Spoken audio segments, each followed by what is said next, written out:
Chapter 350. Luo Nan was shocked after confirming the time. His aunt's house was approximately 80 kilometers away from Acumen College. Given the city's speed limit, the flying car would arrive in an hour. He had only spent 10 minutes just now. In other words, the flying speed of his soul body was close to 500 kilometers per hour. Luo Nan had gotten a rough sense of the flying speed of his soul when he first realized the out-of-body state. He just felt that it was fast, but he never expected it to be this fast. It must be known that he was just casually flying. He was far from reaching his limits. It was completely possible for him to increase his speed by a large margin if he truly exerted his strength. Perhaps it was catalyzed by his progress during this period of time. The radius of the main city area of Xia City and the satellite cities was no more than 300 to 400 kilometers. In other words, he could easily reach any location in Xia City within an hour. It was also possible for him to travel a full circle in Xia City in a single night. He could even travel several thousand kilometers. This was the marvels of the out-of-body state. Luo Nan just didn't know if there would be any problems with the order frame formed by the God Gear and Body Gear if his soul body was too far away. Luo Nan immediately slowed down the flying speed of his soul. He divided a bit of his mental energy to sense the changes in his fleshly body 80 kilometers away. The out-of-body state had quite a large effect on the order frame of Luo Nan's body and soul. The pressure of soul strength on his body was practically zero, but it had also separated from the external neuron. It was no longer the thick and orderly structure of a vast ocean of icebergs. The God Gear didn't live up to its name. Luo Nan tried to activate the heart lantern of the eye's orifice, but there was no response. Only now was he convinced that a corresponding material carrier was needed in order to effectively interfere with reality on the mental plane. It was just like Luo Nan's order frame. No matter how strong the God Gear was, it was useless without the coordination of the body gear. Luo Nan couldn't help but feel a bit disappointed. This way, the actual use of the out-of-body state was rather limited. He needed to prepare for a rainy day. He needed to make a few more human-faced arachnids for backup before the wraith sign returned. Luo Nan pondered over this matter, but he had some doubts. Were mentally enhanced ability users like Old Man Yu and Mr. Bai people who undoubtedly possessed the ability of out-of-body state? Were their out-of-body states the same? If not, how did they display their abilities normally? He thought left and right, but he was unable to grasp the gist of it. He wanted to give Yuan a suggestion to add an out-of-body state application course. In any case, it was impossible to solve this problem tonight. Luo Nan calmed his mind, discarding the useless, distracting thoughts. His soul body flickered, and when it reappeared, he was already in the air above the buildings of Cloud City Water Village. He locked onto the observation platform above Ocean Sky Cloud City, and he floated down. At 4 o'clock in the morning, there would naturally be no one on the observation deck. It was cold and silent. Though Luo Nan's soul strength did not affect the material plane, it collided with the consciousness of a living being on the mental plane. In the central crystal pillar of Ocean Sky Cloud City, the mutant devil ray that was originally suspended in the water and resting suddenly became excited. Its huge flat body swayed, and as it spun in the air habitually, it was like a huge drill that was rapidly moving upwards. It rapidly advanced towards the top of the crystal pillar, where the heavenly ocean lake was located on the observation deck. Since there was such a ferocious creature entrenched here, Fairsky Cloud couldn't let his guard down. Every night, there were professionals on duty. Inside and outside the crystal pillar, there were also different types of surveillance cameras at work. As soon as the devil ray moved, its special posture triggered the alarm of the surveillance system. Groans could be heard everywhere in the building's central control room. This monster is going crazy again. It's hundreds of thousands just for one round of trouble. Hurry up and release the baffle. The so-called baffle was a temporary defensive device installed by Cloud City Water Village after the devil ray smashed through the tempered glass at the bottom of the heavenly ocean lake. It had no other use than to prevent the devil ray from smashing a huge hole in the heavenly ocean lake. Luo Nen could feel the chaos within the building. He felt quite embarrassed, so he used psychic waves to support himself and pacify the Devil Ray's restless emotions. The Devil Ray's intelligence was passable. It had once been suppressed by the high-imitation human-faced arachnid, but under Luo Nan's control, it felt all sorts of novel, interesting, and extremely powerful states. As a result, it was both respectful and fearful of Luo Nan's special psychic wave frequency. Right now, it was already ranked as a staff member of the societal format diagram. According to the definition of the order, it could be called a believer or a follower. Luo Nan's telepathic thoughts descended, and the Devil Ray didn't dare to resist. It immediately stopped its momentum and turned its body. It saw the fish and shrimps that were fleeing in all directions, alarmed by its actions. It immediately swallowed a bunch of them and let out some blood over at Fairsky Cloud City. There is no need to mention just how great of a loss the Devil Ray, which had woken up in the middle of the night, would bring to the relevant parties. Luo Nan's soul body stayed on the viewing platform, observing the wetland jungle to the north of Acumen College. He remained motionless for a long time. There was gear within the jungle, but the viewing platform was over a dozen kilometers away from the wetland jungle. The sky was dark and silent, making it difficult for ordinary people to see it. Luo Nan could see it. A distance of over a dozen kilometers had already far exceeded the limits of Luo Nan's mental senses when his body and soul were one. Back then, he had used the coupling of the god gear and body gear to stimulate the heart lantern of the eye's orifice to rub his psychic light and illuminate the earth below. Only then was he able to bring gear within the jungle into his clairvoyance. Now that his mind had wandered to this point, the coupling of the god gear and body gear was no longer possible. However, after his out-of-body state, the range of his senses had increased explosively by 10 times. He was able to see clearly under pure observation. The problem was that no matter how much he observed, it was hard to trigger the wondrous sensation of gear, being the eye of heaven and earth, the universe grand format. This result was not unexpected at all. From the moment Luo Nan's heart lantern illuminated gear, he truly understood that the wondrous aspects contained within gear could not be seen by the naked eye. Mental senses could not illuminate it clearly. Only the two modes of sight and mental senses, through coupling, could cross and grind each other. Only then could one touch the reality behind the surface and determine how the law and order operated, transformed, and nurtured within the void of heaven and earth. Pure mental senses were still lacking in meaning. If it were possible, Luo Nan obviously wished to truly go to the viewing platform and observe gear with clairvoyance day and night. He wanted to feel and comprehend the wondrous aspects within. But this week, whether it was the viewing platform or the interior of gear, there were demonic shadows flickering one after another. It was a bad mood. Whatever.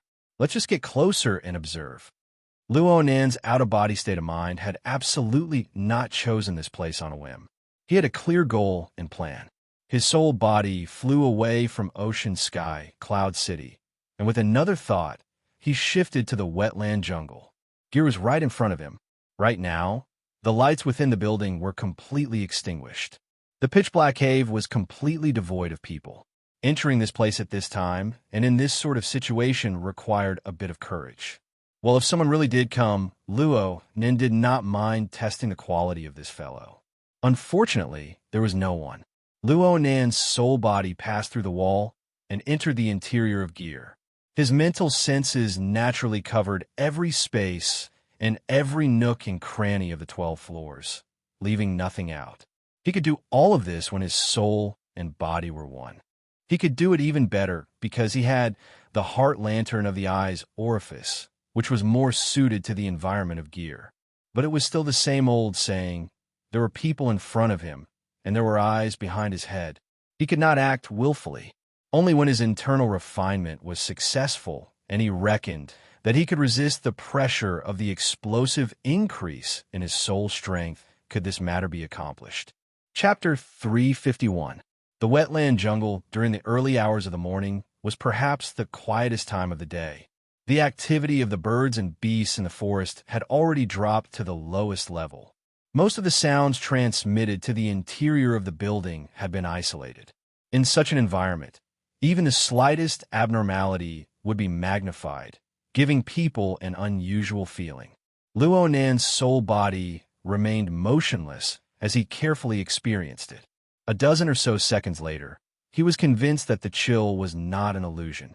It even possessed a certain mode of operation. It was like a spiraling strand of air that traveled back and forth within the building of gear. Moreover, as the chill circulated, the fine dripping sound of the building of gear accompanied it from beginning to end. Perhaps it was because he had heard it for a long time, but he always felt that there was a subtle connection between the two. It was so subtle that it could give birth to an illusion at any time. Luo Nan's out-of-body state allowed the precision of his mental senses to climb to the highest peak.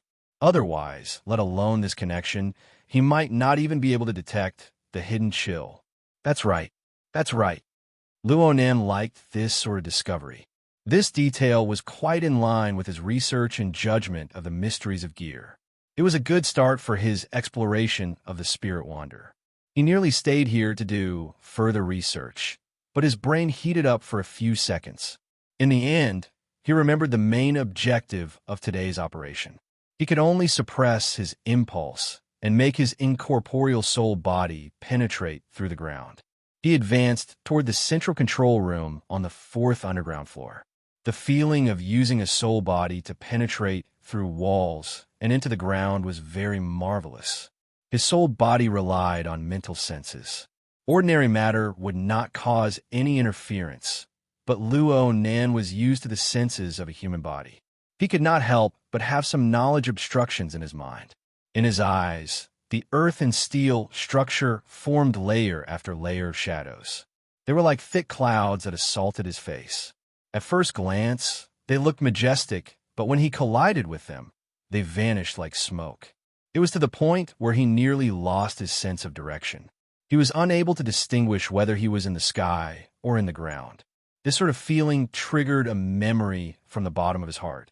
A week ago, a similar scene had occurred, but it was more realistic. The grayish-white clouds penetrated with a bloody glow, and they assaulted his face just like now. They presented him with an inconceivably vast world. Today, Luo Nan quietly came precisely to retrace that inconceivable experience. He had wanted to do this a long time ago. It was just that the Xia City branch kept a close eye on him during this period of time due to the mess that couldn't be cleaned up. He was practically protected 24 hours a day. He was sent to school and picked up after school. Shuele hated that he could not leave the campus at all. When he returned home, there was a sentry shift outside in the middle of the night. Needless to say, Gear's construction had always been in the middle of construction. Every passerby's horse powder and ink covered the field. Inside and outside, there were surveillance cameras. There really were eyes on all sides. They couldn't split themselves into two. They simply couldn't find an opportunity. Now that he finally had the qualifications to leave his body, he naturally came over to try it out. Up until now, the development of the situation was very much to his liking. Because he wanted to trace back, he had purposely gone to Ocean Sky Cloud City to observe from afar. And after arriving at Gear, the first place he chose was the starting point of his previous experience, the central control room located on the 4th underground floor. Luo Nan had already seen it yesterday afternoon. The central control room had been renovated, and a brand new console had been installed. The holographic projection showed that the equipment was in a standby state right now. Only 2 or 3 electronic lights flickered. Luo Nan stood before the operating console. The memories in his mind were like wave after wave of returning tides at the mouth of the sea. They surged and surged passionately, causing what was originally a short scene to be like a vast expanse of space, boundless and endless. Luo Nan was clearly a soul body, but he still instinctively took a deep breath. Come, now is the time to witness a miracle. Luo Nan's telepathic thoughts touched the console, and he extended a force towards the inner layer to capture the feeling within his memories. The console was ice cold. The electronic lights flickered. Then, there was no more response. Luo Nan waited for a full 20 seconds before he dared to confirm that his attempt at tracing back had met with the most ruthless failure. How could this be? Luo Nan still remembered the experience of that day. He still remembered the entire process of being moved from the central control room to the tree hole 1,000 meters away. He remembered that he saw the console being blasted into ruins back then. That fellow called Tank had used this to destroy the fire safety module. He tried to reactivate it, so he used the external neuron to connect directly to the underlying system. When he connected to the energy module, a chaotic cloud suddenly flew about. That's right. The external neuron. Luo Nan's soul body circled in place 5 or 6 times, but he still found it hard to dispel his feelings of vexation. He was truly muddle-headed. The external neuron was extremely likely to be the primer, the key, in the situation back then. Otherwise, wouldn't it be possible for anyone to come in and pry into the astonishing secrets of gear? His mother, who designed gear all those years ago, and the one who possessed the external neuron, used this train of thought as insurance. This was the most reasonable choice. He just wanted to open the treasure, but he forgot the key. Fine. This trip was a waste. He would look for an opportunity next time. Hold on. It was only 4:30 in the morning. There was still time. With the flying speed of his soul body, he could completely make a round trip. Luo Nan's soul body flew up with a single thought. It passed through the layers of earth, stone, and metal structures, directly leaping into the air above the building of gear. Luo Nan originally wanted to leave immediately, but he suddenly felt something as his soul body traveled through the interior of the building. The chill that lingered in the air seemed to cut into many parts of his soul body, rippling with ripples. The feeling was quite marvelous. Luo Nan couldn't help but think of the question from before. His soul body stopped, and his mental senses naturally covered the entire building. He took the entire structure of gear into his heart. There seemed to be no end to the marvels of gear. On the outside, gear was a tiny component that was seamlessly embedded within the heaven and earth format. On the inside, there were subtle and exquisite components. Together, they formed a harmonious whole. According to the direction of Luo Nan's recent studies, gear could be described as a precise operating mechanical system. Luo Nan had been observing endlessly over the past few days, dividing them one by one. He was able to roughly discern that there was a central control room, an underground laboratory, an above-ground laboratory, an activity room, an atrium, and other relatively independent areas within this building. They were all components of this machine, and they realized their respective functions. The machine was endlessly operating, but each component was fixed. This created a problem. If the components didn't move, then what moved? A proper engineer might go crazy when faced with this problem, but Luo Nan had been continuously influenced by the way of thinking of the inner world over the past few days. He very naturally switched to a different train of thought. If the components didn't move, then what moved was some sort of supernatural power. Some knowledge of the mystic arts was involved in the cultural classes he attended. For example, Eastern diagrams, Western magical arrays, and a few other similar things. Ability users used materials, temperature, air pressure, topography, and so on to set things up. They were able to draw upon the flow of energy to construct the marvelous structure of condensed air. The researchers of the society even added the legendary 8 formation diagram of Wuho as a reference. Luo Nan didn't care about the 8 formation diagram of Wuho. He was just driven by a new thought that popped up in his mind. He flew up a certain distance and looked down from a distance. He scanned the building from the inside to the outside several times, using this to open up a new train of thought. He thought, isn't that coldness growing in the dark the flow of energy? According to what he learned from Worker Zhai over the past few days, a normal mechanical system should have a prime mover providing power, a working part realizing its functions, and a transmission device effectively connecting the power and working parts. Then there was the control and operation part and other auxiliary components. Making Luo Nan, a mediocre engineer apprentice, distinguish the marvelous design of this seamless mechanical structure was truly a difficult task. But with the flow of energy, Luonan was able to roughly determine where the energy was being transmitted, where the energy was being stored, and where the energy was being used. Luonan's mental senses immediately followed the coldness of the energy flow inside and out. He smoothed it out a few times, eliminating the components one by one. He gradually narrowed the range until he reached the westernmost side of Gear. This place was an atrium with a diameter of 12 meters and a depth of 50 meters. According to Luonan's perception, the layers of coldness of the energy flow had different sources, but in the end, they all accumulated and revolved here. Therefore, the drip, drip, drip, drip, drip, drip was the clearest here. Luonan's soul body sank directly into the atrium area. He entered and sensed with the answer in mind. Sure enough, the psychic pressure of the flow of energy flow was a level higher than in other parts of the building. When Luonan's soul body cut in, the mental plane clearly rippled. It was like a stone thrown into a deep well. Luonan was able to confirm that the energy flow accumulated here was exquisite and subtle, and reality told him that if it weren't for the fact that his soul was in an out-of-body state, greatly increasing the precision of his senses, he probably wouldn't have been able to capture the changes within. But what happened after the energy flow accumulated and revolved? Why did Luonan have an impression of a deep well? It was because the atrium seemed to be lacking something relative to the amount of energy that had accumulated. It lacked the order to control the energy flow. It lacked the decisive element. Was it the external neuron? Or perhaps Luonan floated in the atrium and pondered silently for a moment. Then he suddenly gave his soul body a boost.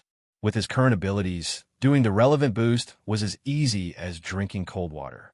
The visualization diagram of a tetrahedron, an inscribed sphere, and an inscribed sphere immediately appeared in the void, wrapping the soul body within.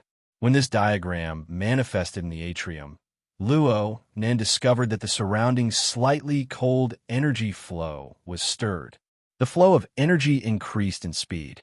It passed through and coiled inside and outside the diagram, moving step by step. With the stirring pole, the accumulated energy flow became much more orderly, and it became much more solid, especially some scattered information. Because of this, they gathered together and gradually formed logic. There's a way. Luonan's senses toward the circulation of energy flow grew clearer and clearer. Luonan's mental senses were even painted with a smear of color. A slightly grayish glow gradually filled in. Luonan was no stranger to this. Chapter 352. The grayish-white radiance was a form of encouragement for Luonan. He couldn't help thinking, could it be that he didn't need the external neuron to reproduce the situation back then? Luonan wanted to know more, so his mental senses naturally expanded outwards. But he discovered in the next moment that his soul strength was being restrained. It was being restrained within the atrium.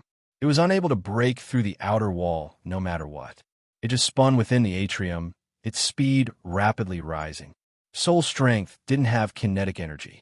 Soul strength didn't count as a vector. These were matters on the philosophical level within the society. Luonan was unable to give an accurate definition. But whether it was a feeling or an illusion, his soul strength undoubtedly displayed a similar state. This made him think of his junior high physics class. He had seen particle accelerators. Charged particles repeatedly accelerated within a vacuum electric field, accumulating more and more energy before finally achieving a bombardment. This was what Luonan felt right now.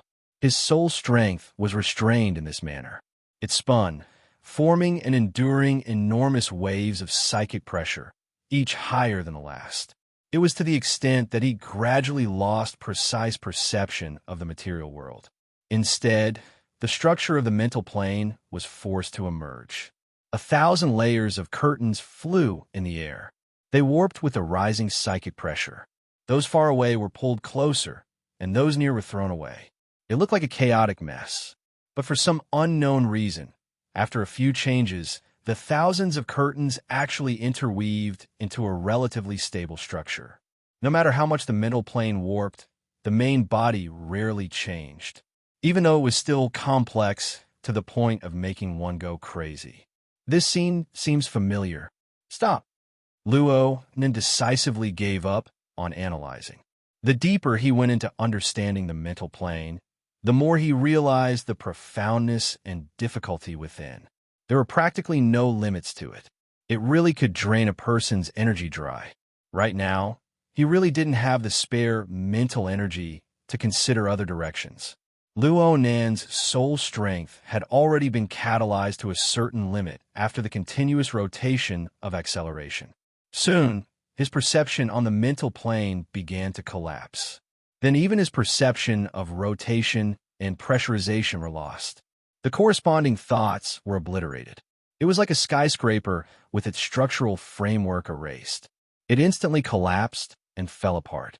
Luo then suddenly sunk into a field of primal chaos. If one were to say that a bit of consciousness still remained in this situation, then it was probably just existence itself. The world came to a standstill. Then it exploded. There was an indescribable period of time. Perhaps it was a second. Perhaps it was an hour. Luo Nan was completely unaware of what had happened.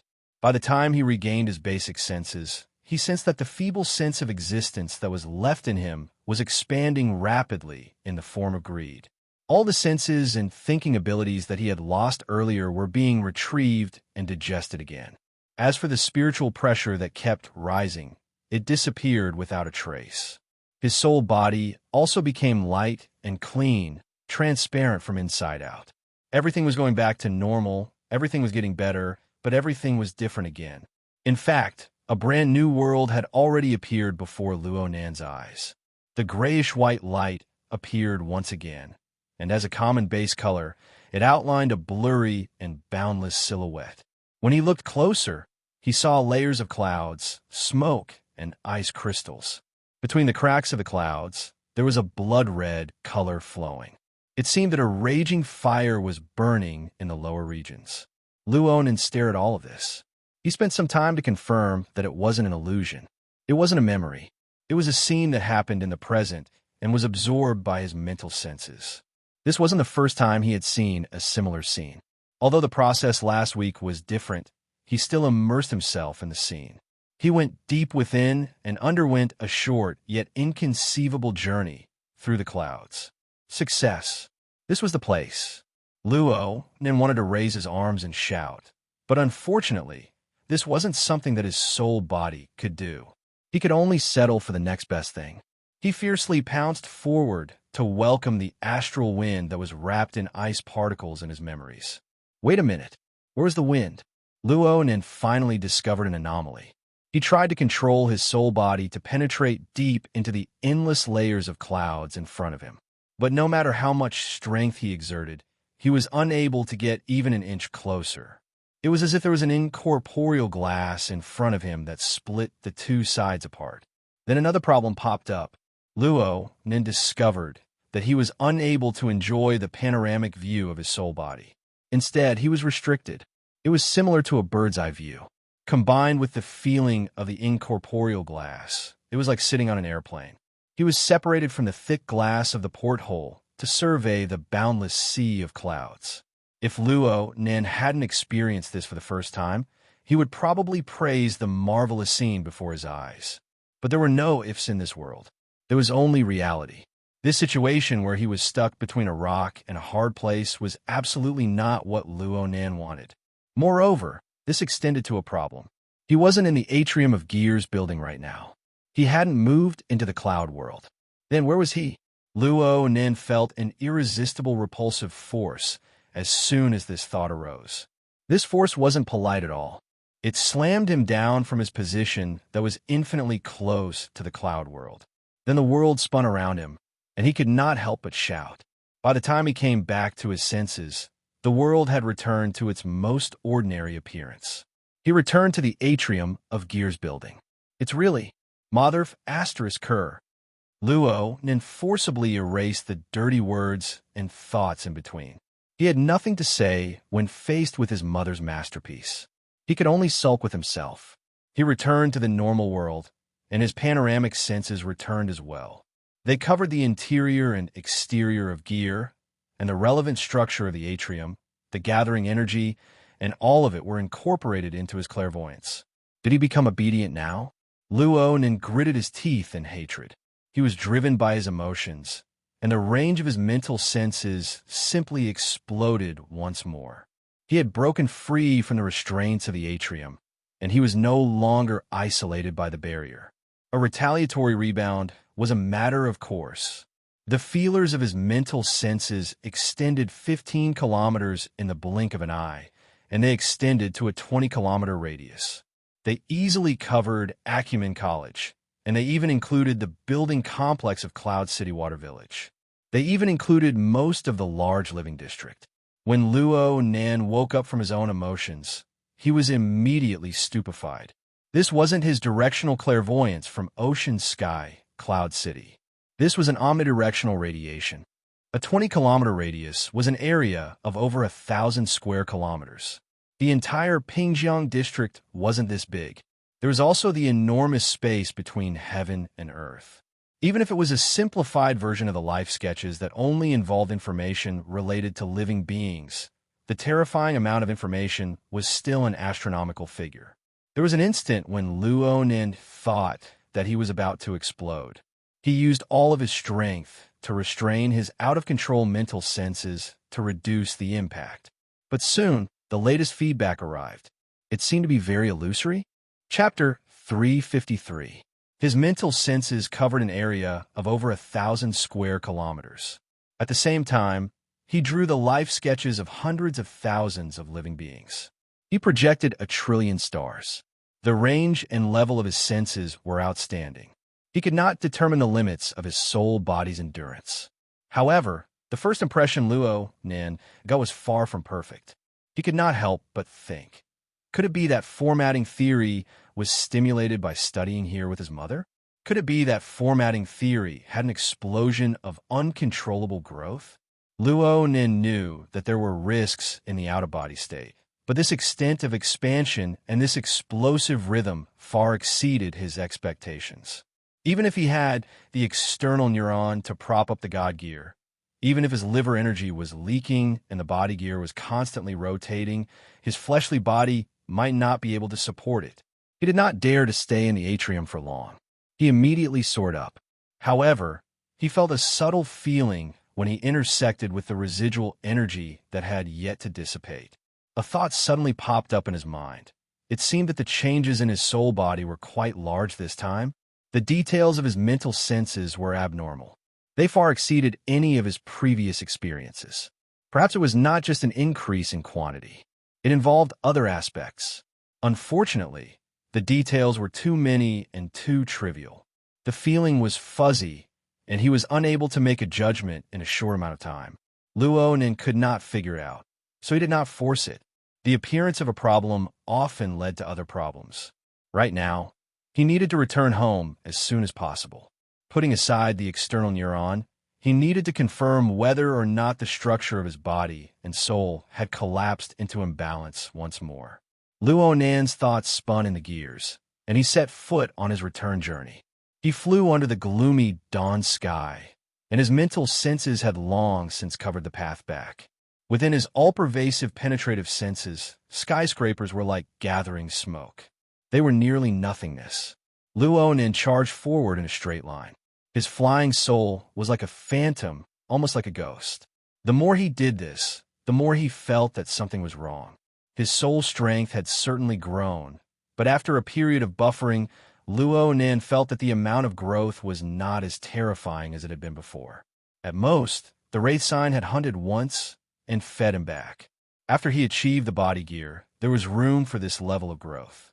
But at the same time, the range of his senses, which constantly changed as he moved at high speed, became more substantial. Not only did it break through a radius of 20 kilometers, but it was even slowly growing. Where was the foundation of this growth? Luo Nan's mind was distracted, but his speed far exceeded when he came over. He only used 6 minutes in total, and he had yet to reach his limit. The situation at home did not change. After tossing and turning for most of the night, Uncle and Aunt did not know when they had fallen asleep. The house was very quiet. About a kilometer away, On the street of the community, the security guard stationed by the association were guarding the relevant surveillance equipment with bright eyes. However, whether it was the instruments or the security personnel, none of them had any reaction to Luo Nan's mind wandering. It wasn't that they were incompetent. Luo Nan was a target that moved within the polar domain of the Abyss region the moment his soul left his body. Most B-rank powers would be blind even if they came. Luo Nan's soul body resided on the roof of his home. Below him, his peacefully sleeping body was like an enormous whirlpool. It had an instinctive attraction towards soul bodies. Luo Nan didn't go in right away when faced with this kind of attraction. He was a bit hesitant.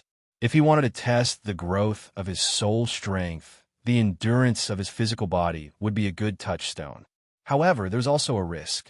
If he couldn't fit it in, it wouldn't be considered a fatal crisis, but he could probably compete for the most hilarious homeless spot in the history of the association. Bai Xinyan, who had recently been suspended from her job, might be more than happy to stuff him back into the health pod. TSK. Luo Nan was dissatisfied with his own indecisiveness. He would be stabbed no matter what. He couldn't avoid it. What was he hesitating for?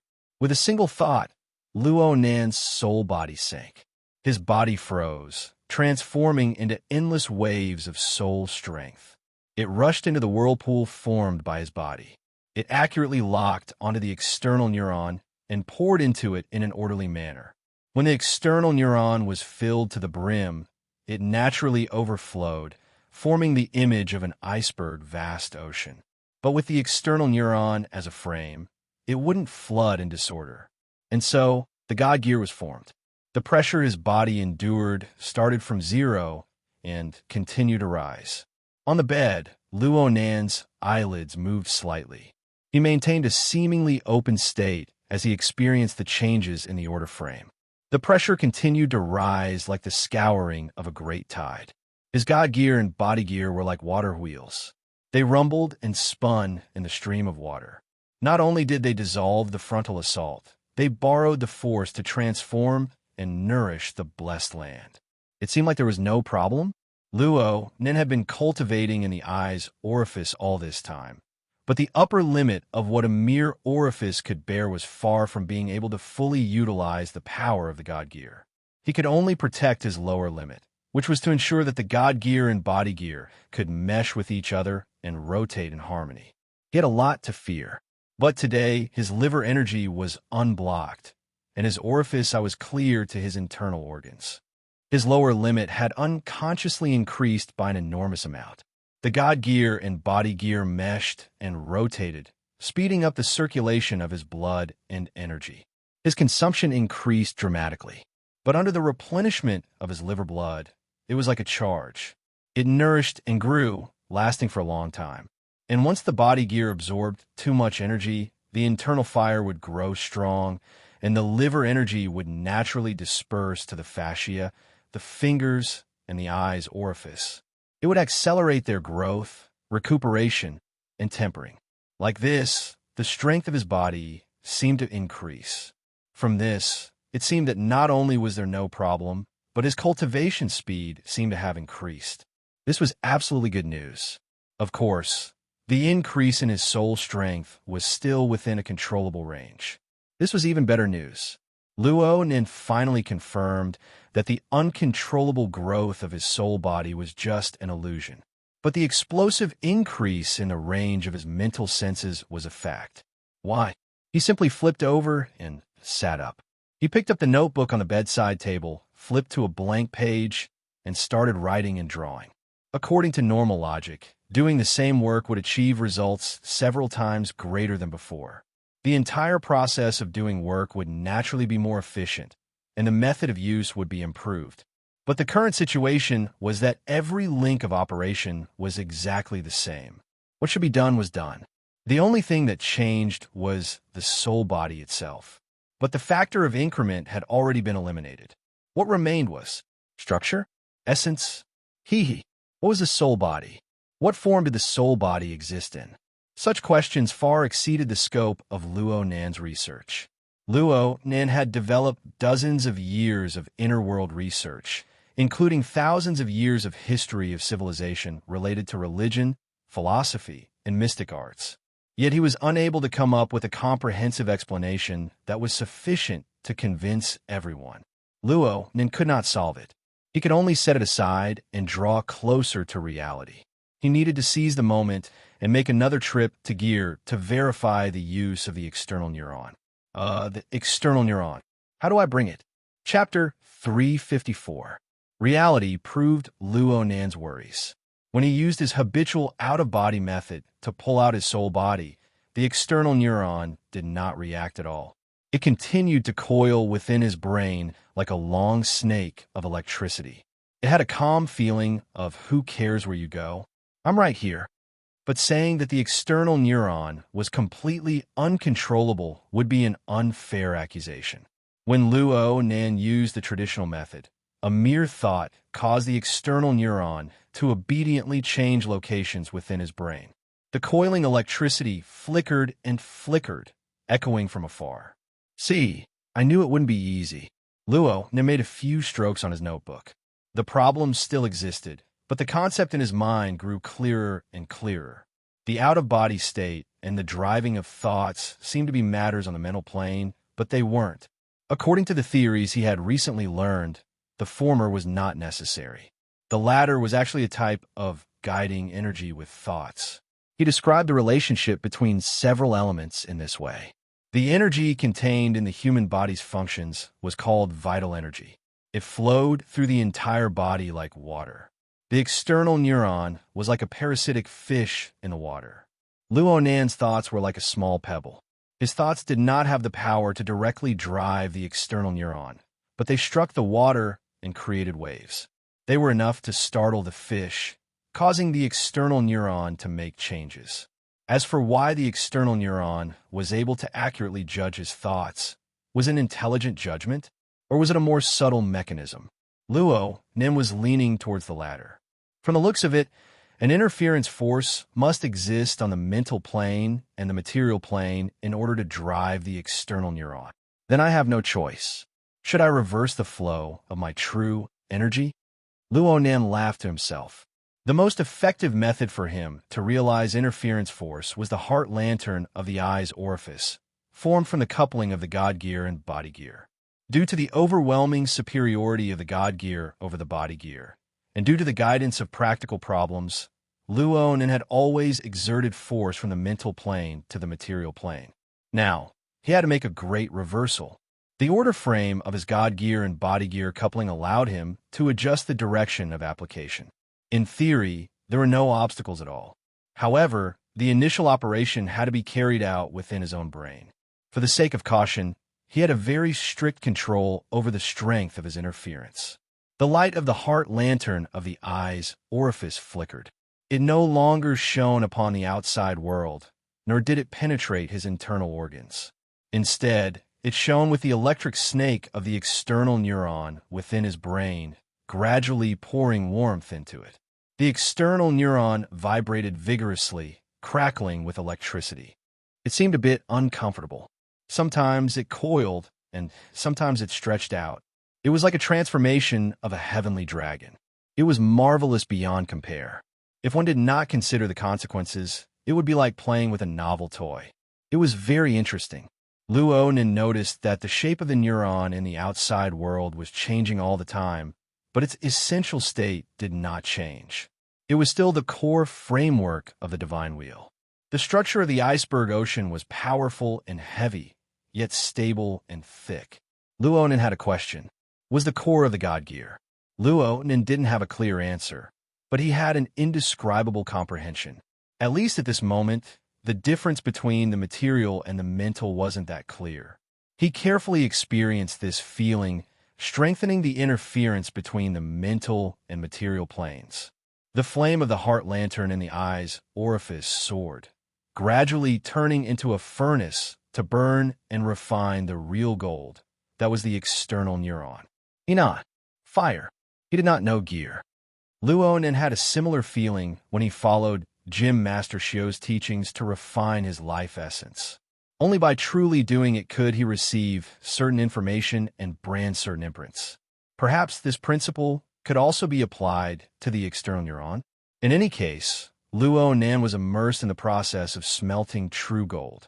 He completely forgot about the passage of time. Then, the hexa ear began to push information, vibrating his eardrums and sending a clear notification. A brand new day had begun. Right now, it was 4:55 in the morning. According to Luo Nan's daily routine, it was already time for morning exercises from now on. We're done for. Luo Nan suddenly woke up with a start. He smacked his head with his notebook. How come it's already this late? Why don't I burn it a little longer? Luo Nan suppressed the thought just as it arose. It was already time for the morning class. Gym Master Xiao had always strictly warned against disrupting the rhythm of the class due to a moment of rashness. He couldn't push it back either. Recently, he had been working and resting strictly according to the plan. The association's security measures were also based on this. Sudden changes would cause trouble for many people. Needless to say, his plan to explore gear a second time came to a premature end. Luo Nan couldn't help but feel depressed. He could only suppress his impulses and adjust his mind. He used his morning meditation to guide and sort out his weed-like emotions. After stumbling for a few minutes, the powerful force of inertia pushed him back on the right track. Luo Nan had 40 minutes of morning classes and a morning run that was several times the time. Luo Nan returned at 7. As usual, his uncle had already prepared breakfast and was waiting for him to start eating. In the living room, his aunt was fiddling with her wristband with her head down. She had put on some makeup, but she didn't look lethargic because she hadn't slept for half a night. When he saw Luo Nan return, he used his chin to point at Luo Nan. Your uncle has something to do today, so he'll be leaving a bit earlier. Keep up with the pace. Oh, Luo Nan responded. He couldn't help but ponder in his mind. How could he make his aunt and uncle feel at ease? They might have to trouble Secretary He for this. He went upstairs to wash up. When he reached the staircase, Mo Peng came over with a yawn. When he saw him, he gave a sleepy yawn and went downstairs. Mo Peng just brushed past Luo Nan when he thought of something. He let out a sigh and grabbed Luo Nan's shoulder. But when her palm cut across, her fingertips didn't even touch Luo Nan's clothes. Instead, she nearly pinched Luo Nan's shoulder. Why are you running so fast? Mo Peng complained loudly. It's because you're too fat. Luo Nan turned his head. Right now, his physical skills were still mediocre. They were worlds apart from Xue Lei and Cragburst, who had strengthened their fleshly bodies. But he had the support of the heart lantern of the eye's orifice.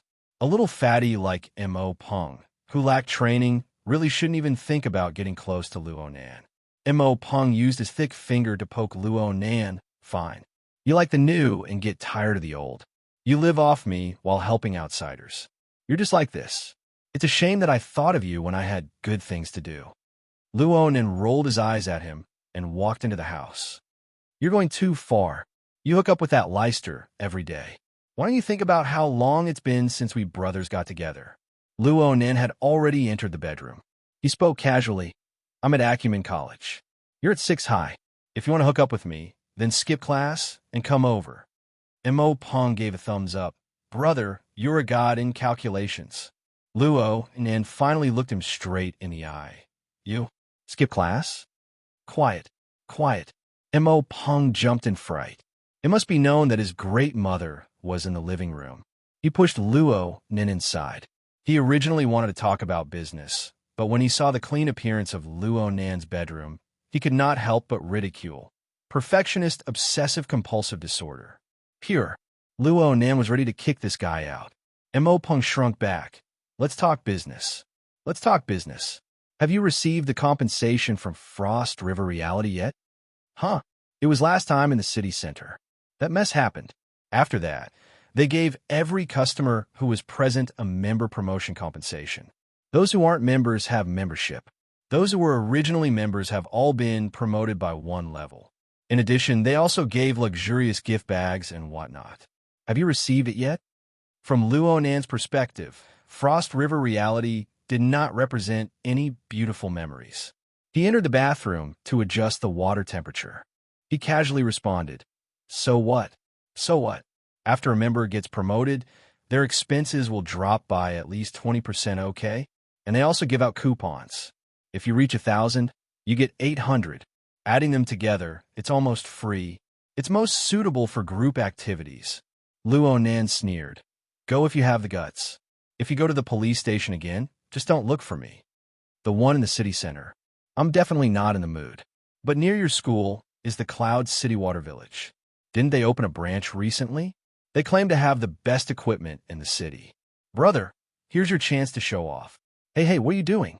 Taking a shower. Clear the place. Luo Nen pushed Mo Peng outside. With his current strength, he could easily crush this sturdy brother of his. He directly pushed him out the door. Mo Peng still wanted to persuade him. You do this every day. You run in the morning and you train. Even if you build a body of muscles, what's the use? You still need to go the social route. Only then will you have a chance to show off.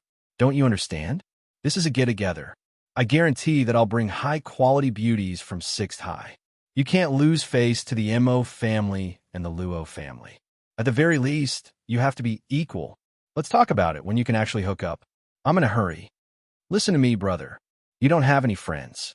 Mother will definitely be 1,000,000 times worried about you. You'll be a mama's baby for life. Oh, an aunt's babe? Hey, think about that house in Blue Bay. You want to just sit there and eat dust? Luonen always wanted to live alone. This wasn't a secret in his family. But the earthquake in September and the consecutive hospital visits last month had ruined his hopes. But Mo Peng didn't know that the main reason Luo Nen wished to be alone was to secretly make drugs. Right now, he no longer had the motivation to do so. Plus, he had offended more and more powers in succession. Even Luo Nen himself didn't know whether it was better to move out and attract firepower or to take care of his family nearby. Thinking too much about this sort of thing was really annoying. Luo Nen directly closed the door. He ignored Mo Peng's clamor outside and entered the bathroom to take a shower. Just as he stood under the shower head, the Hexaear suddenly transmitted a message. The sender was Zhang Yingying. The message was very short. There were only 2 sentences. Be a bit more proactive. Don't let people look down on you. This message came out of nowhere. Luonen typed a question mark to reply, but the other party didn't reply. It seemed that she was still brooding over his words from yesterday. Luckily, there was a document attached to the message. Luonen took a hot shower as he browsed. This was an internal report Peony had given to the firm. It was undoubtedly related to the search for mutants. It could be seen that Peony had a more comprehensive grasp of the entire situation after a night of brewing. She had already proposed an extremely feasible plan of action. Luo Nen believed that he was unable to come up with this sort of plan. But this report was different from the one he had shared with the Cloud Space yesterday. This report was for the high-level members of the firm to read. Some of its contents were more sensitive. Chapter 355. At 7:15, Luo Nen hurriedly ate a few mouthfuls of rice. He took the pie and the cup of milk that his aunt had forced onto him and sat in his uncle's SUV. He displayed the extraordinary strength of a glutton. The car hadn't even driven out of the community when he finished eating the second half of his breakfast. He opened the car window and accurately threw the empty paper cup into the trash can on the roadside. His level of moving target practice was far beyond that of most people. Uncle Mo Hyang shot a glance at him and closed the car window. You're not guessing, right? How could that be? I didn't train in martial arts for nothing. Luo Nan still clearly remembered the scene of the 2 elders racking their brains at the head of the bed in the wee hours of the morning. He felt ashamed and subconsciously jested. Look at my skill and accuracy. Uncle, take me to play with guns someday. I've forgotten where the doors of the shooting center face in the past few years. Sure, it's rare for you to ask. Mo Hyang straightforwardly agreed. Then he seemed to ask casually, how have you been at school recently? I mean, have your social circles gotten a bit bigger? Luonen felt that his uncle's words had a deeper meaning. He responded with a few words, but he was worried that he would be too vague. It would be hard to gain the trust of others. He just so happened to have a matter on hand, so he changed his tone and spoke. He was also asking for guidance. Uncle, how do I cooperate with others? I recently had a club activity, so I formed a temporary team to do things together. I don't really understand how to do things properly. Mo Haihang answered as he drove. Since it's a team, you need to understand your role in the team. You need to be the leader or the planner. You need to know your place as a technician or logistics. This answer was too perfunctory. Luonin wasn't very satisfied. This is from the standpoint of a team. That's right. Since it's a cooperation, of course we need to talk about the team. Luonin rolled his eyes. I want to work from a personal perspective. I want to know how to be respected in a team. Mo Haihang looked at the road and didn't look at Luonan. He laughed and answered. The concept of respect is too vague. There's no universal standard. Everyone's role is different. Their expressions of respect will be different as well. A fellow who considers himself a leader may respect his subordinates as praise. But if the person he praises doesn't consider himself a subordinate, will he feel respected? That's true. So if the environment is not formed, don't talk about the relationship in the environment. It can change at any time. For example, respect can be a reward, but it can also be a price. That temporary team of yours, we'll talk about it after it becomes a qualified team. Talking with an intellectual like his uncle was far too taxing on his brain cells. Luonin first shrank back. He half closed his eyes and looked again at Peony's evaluation in the internal report. Crow's professional level is unknown, and his initial judgment is that he's introverted. He's not good at communication and lacks initiative. It might be more appropriate to classify him as a support. There might be room for negotiation in future collaborations. This was his partner. The official operation hadn't even started yet, but she was already trying to seize power. What was even worse was that she was trying to bargain. Luonin admired Peony's eyesight and judgment, but this attitude inevitably made him feel uncomfortable. It also made him doubt Peony's structure. One had to know that this outsourcing was actually a compensation for Her Majesty, the Martial Empress. No matter what, she would not discount it. Peony's words instead proved that her position in the firm was relatively ordinary. She hadn't felt the boss's pulse. Wait a minute, this isn't like Peony's style. Luonin picked at her words and suddenly realized something. The so-called bargaining might not be to cut off the amount of money for the outsourcing. Instead, it was to settle down on future solicitations. If this was the case, then it was quite brilliant. At the very least, she could understand part of Her Majesty, the Martial Empress's intentions. Luonin still had to ask Yuan before he obtained an answer. Luonin felt mentally exhausted to be on the same team as this kind of person and to seize the upper hand. And Mo Haihang took the initiative to talk to him at this time. I have a general idea of what you're thinking. You feel that you need to have a goal or a paradigm when doing things. If you really don't know what to do, then learn from me. I feel that we are quite similar. See if we're suited to each other. Luonin immediately teared up. I was waiting for you to say this. I have a motto. Take a look. Mo Haihang sent him a message.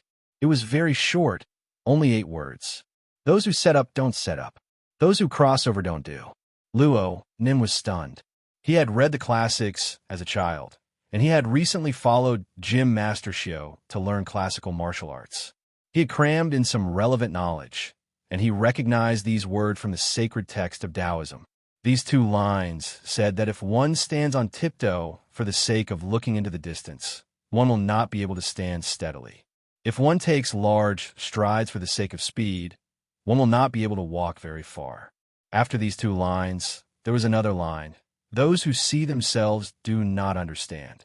Those who are self-righteous do not reveal themselves. Those who cut themselves down have no merit.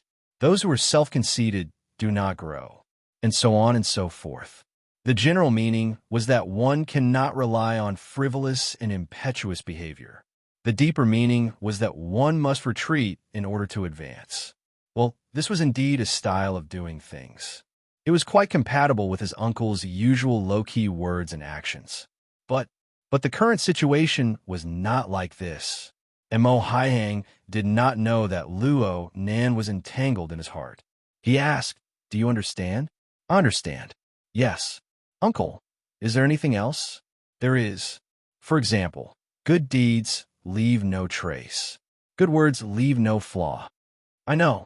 Then there's also to know the male, to guard the female, to be the stream of the world, to know the white, to guard the black, to be the style of the world, to be the style of the world, to be eternally virtuous, to return to the limitless. Simplicity is a tool. The sage uses it as a commander. Therefore, the great system cannot be cut. Luo Nen was scared. He simply memorized the entire passage in one breath. There were at least 80 similar sentences in the Book of Taoism, if not 100. But this was really not what he needed. Mo Hying laughed loudly. Look, you clearly know what you want to do. Why do you need to ask me? Luo Nen knew that he had been played. He was left speechless for a time. Actually, he wasn't interested in any kind of method. He didn't need to suppress others. If he had a choice, he would quietly stay in a corner and refine his external neuron. He would carefully experience this process and see what kind of result he would obtain in the end. However, he needed to do some things in order to obtain this peace. This entanglement was not something that could be explained to outsiders. Mo Hyang used his finger to draw circles on his temple. Let me guess what you're thinking about. You want to do something, but you don't know if you can do it. So you want to find a successful paradigm, like a set of formulas. You want to throw all sorts of parameters into it, and then you'll succeed? Luo Nen made a sound. Just for reference. Mo Hyang nodded. He then shook his head and sighed. Nan, how old are you this year? 16. What good age? When I was 16 years old, I knocked up a classmate's belly. My old man kicked me down the stairs. My mouth was broken from the fall. Damn, this gossip. Luo Nan's chin smashed against his chest. He didn't close his mouth for a long time. Mo Hyang's gaze was fixed in front of him. He smiled gently, as if he was recalling a youth that would never return. But in the end, his gaze was still on Luo Nan's body. It seems that I haven't beaten you since you were 10 years old, right? It seems so. A child in his teens. Second puberty, and rebellious phase. What a wonderful period. You actually passed by just like that? Uncle, are you very disappointed that you didn't get the chance to beat me? While Luo Nan was secretly ridiculing, new words poured into Luo Nan's ears. Tell me, should I praise you for being mature for your age? Or should I worry that there are problems with your physical and mental development? Luo Nan raised his head in surprise. He met Mo Hyang's clear and cold gaze. He realized the serious attitude within. Humans have never been perfect creatures. The evolutionary history of this species is a history of trial and error. At most, they have decent luck. So, society is very cruel, but always leaves some room for trial and error. This is especially true for young people. Your grandfather's societal format chart only lists students. There is a group of people who pay tuition fees within it. His uncle's words had a scholarly seriousness to them. Luo Nen was a bit flustered. He didn't know what attitude he should use to respond. In the end, he could only respond with grunts. And Mo Hyang seemed to be interrogating him. Then, Nan, you tell me, why are you so stingy with your tuition fees? Are you prepared to press down on all the flaws and then lose everything in an even crueler stage? Luo Nen didn't even have the strength to respond with grunts. He felt that his uncle today was completely different from usual. Perhaps last night's matter made his uncle think a bit more. Was his uncle probing his attitude right now? Luo Nen really wanted to say that it was a misunderstanding. There wasn't some inexplicable organization looking for him. But if he thought about it a bit more, the nature of the situation he was facing was more or less the same. Wasn't this a problem caused by Her Majesty Empress Wu's group of people? His mind spun a few times, and he finally came up with words with great difficulty. So you're saying that I have to feel the stones and cross the river. You're saying that I have to fall down a few times? You guys are Uncle Wolf and Aunt Eagle, okay? Come on, I know that you don't like student activities, Uncle. Luo Nen did his best to disturb the atmosphere. He muttered, know the male and know the female. Know the white and know the black. Know the honor and know the disgrace. Suffering losses is a blessing. I know how to carry, okay? Mo Hyang looked at him calmly. In the end, he washed away all of his solemn and cold aura. He returned to his normal state and smiled. I hope so. Oh, all right. You need to keep your mouth shut about the matter I just told you. You don't really want me to beat you up, right? Luo Nin blinked. If you don't say it, then I need to have the courage to pay the tuition fees. Ouch! And Mo Hying really did slap Luo Nan's ear. Of course, he didn't use any strength. Even if he did, he wouldn't be able to slap Luo Nan, who had the heart lantern of the eye's orifice. The interior of the car became lively. The autopilot system displayed its proper function. Luo Nin knew that some things had truly become different amidst the laughter. He needed to get used to this change. The car hadn't yet arrived at Acumen College. Far away in a certain park in the Riverwood district, an enormous crow flapped its wings and took flight. It flew along the city's riverside greenery at a low altitude. The rubber band tied to the crow's leg vibrated slightly, transmitting real-time information to the crow. Chapter 356. In the driver's seat, Master Jean didn't change his gluttonous nature. He still held a bag of food in his hand, but this time he switched to a folk snack. It seemed to be donkey meat roast. 4 long and narrow pancakes were stacked together. The pancake and meat were thick. Master Jean just happened to take a bite when Ink flew in. He bit through the oily red and yellow meat pancake, and the roast dregs and meat oil mixed into his beard. It was truly a mouthful. Luo Nan's senses were quite complicated when he saw this scene. He didn't know if he should be full or hungry. In contrast to Master Jean, Peony maintained absolute silence in the seat behind him. She held a book in her hands and was reading. It was a physical book that was rarely seen nowadays. It was a thin booklet. The printing was extremely exquisite, but it looked like it was frequently flipped through. The pages were curled up and looked old. Luo Nan sensed the book in passing. The words mystic Dermic Lotus Scripture were written on the cover. He remembered that it was a Buddhist scripture. This was becoming more and more rare. Peony didn't have too much of a casual and charming attitude when she was reading. She sat upright, and her long and slender fingers lightly pinched the pages of the book. Ink crashed into the booklet with quite a bit of noise, but she didn't even raise her head. It wasn't arrogance. She was truly focused and serious. Luo Nin felt that the consciousness of the world was full of ridicule. First, it was the dead edging. Then it was the mystic Dermic scripture. What was going on today? Was someone going to bring a Bible over later? Ink didn't waste any words after entering the booklet. The civilian SUV started up and entered the high-speed magnetic rail. It followed the signs and sped toward the city. It was leaving the city. According to the plan, today's topic was still a meeting, but it was an on-the-spot meeting. Trigate Security arranged for the entire team to investigate the infiltration of the mutants on the spot. They also introduced more detailed information. Peony closed the book after the car started up. She even added a bookmark. She looked like she cherished the book. Perhaps this book had extraordinary significance to her. Luonin put himself in Peony's shoes and made a guess. However, Peony clearly wasn't prepared to discuss Buddhist scriptures or private matters with him. Her gaze shifted to Ink, and her eyes hooked into a charming art crow. You nearly caused Mr. Ink to be late. The strange form of a dress and the corresponding person would make the heads of those unfamiliar with the team explode. Luonin thought of yesterday's small discussion regarding the form of a dress. That was the longest conversation they had yesterday. Perhaps Peony's preliminary judgment had largely originated from this.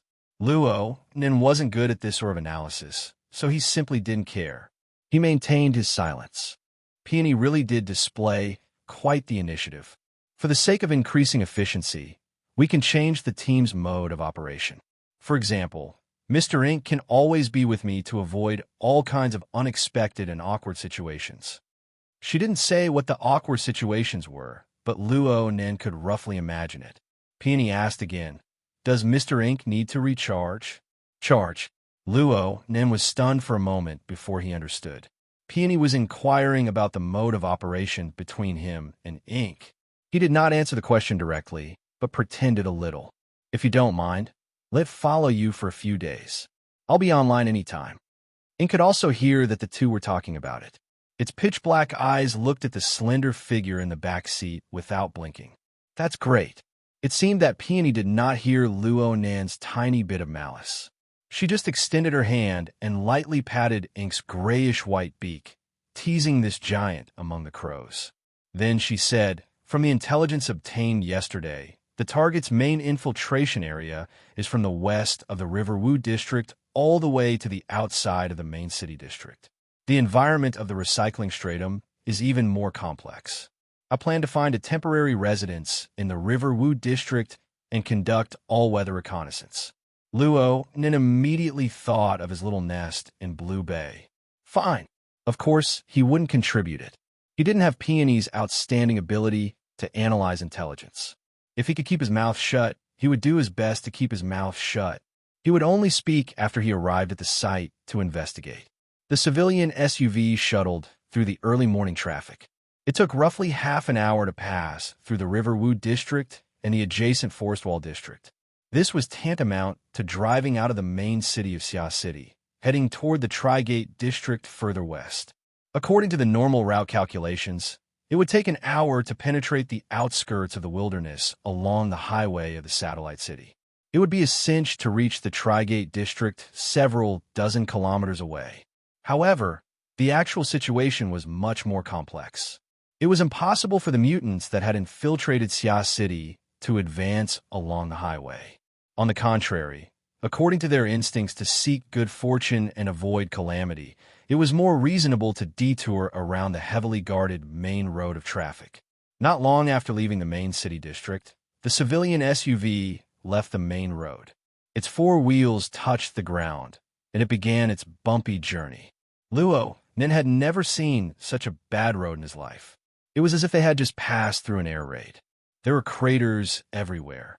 Old Jean, who was in the driver's seat, gripped the steering wheel and switched from autopilot to manual mode.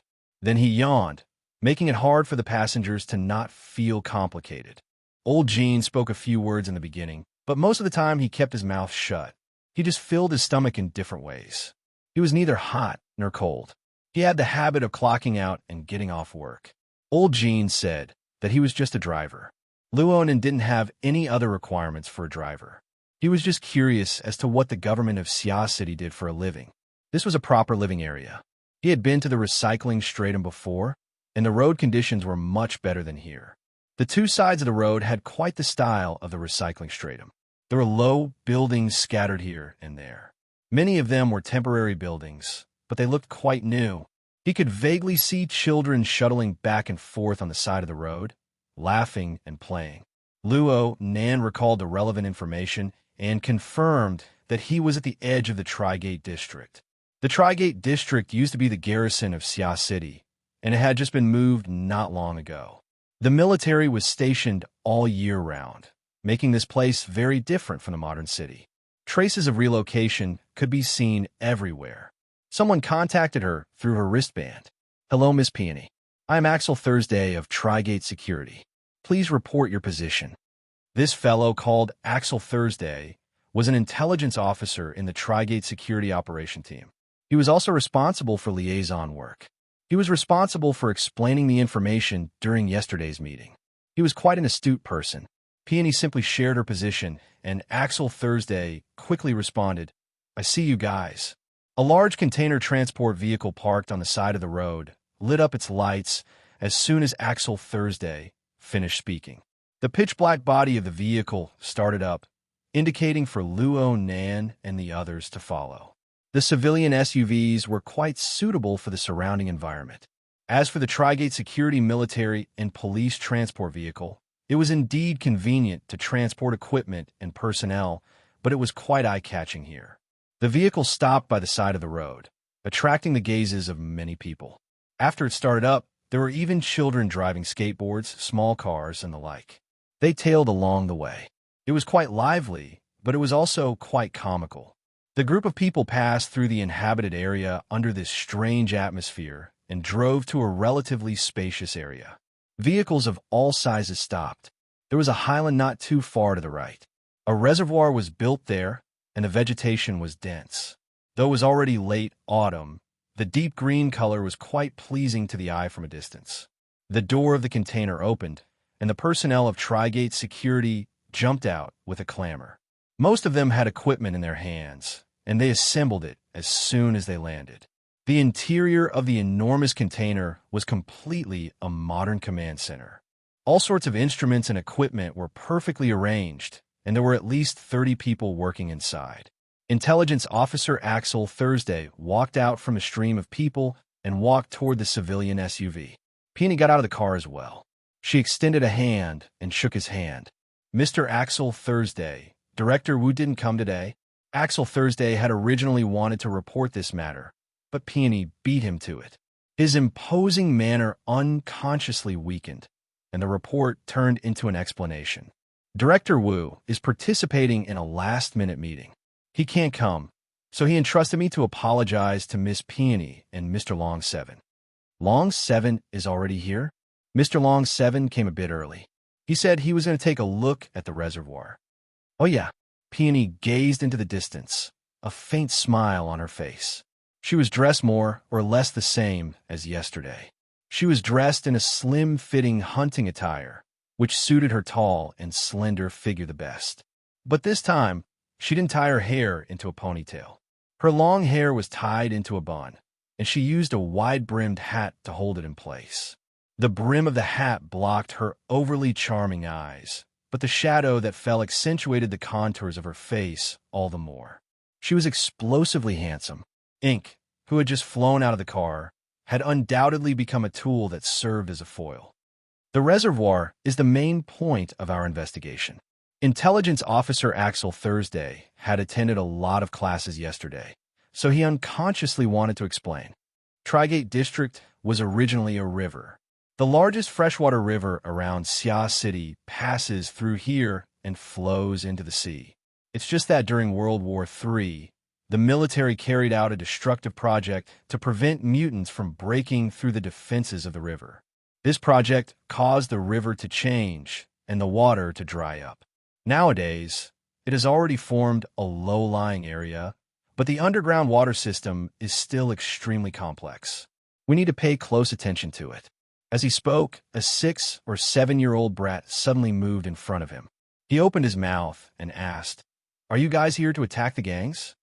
All right. The children of the inhabited area had tailed them all the way, and they had finally arrived.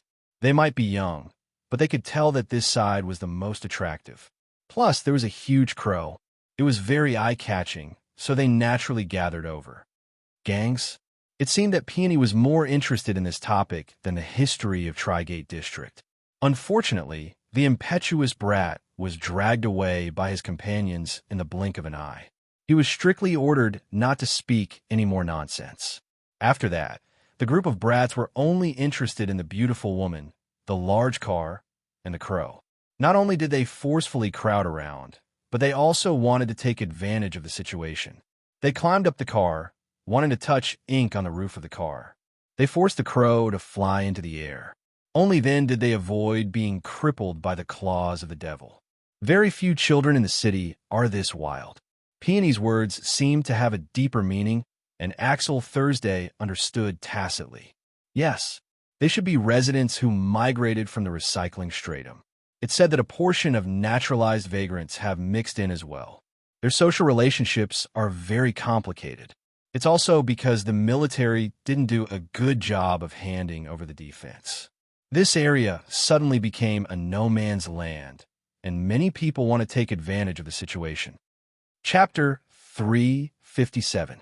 Today, Long 7 wore an outdoor leather jacket, short riding boots, and a checkered scarf around his neck. He was like a male model walking on the runway. He was very flirtatious, and together with Peony, they formed part of the operation team's attractiveness. However, he himself was quite professional. His entire body was covered in dust, and his leather jacket was stuck with spider webs.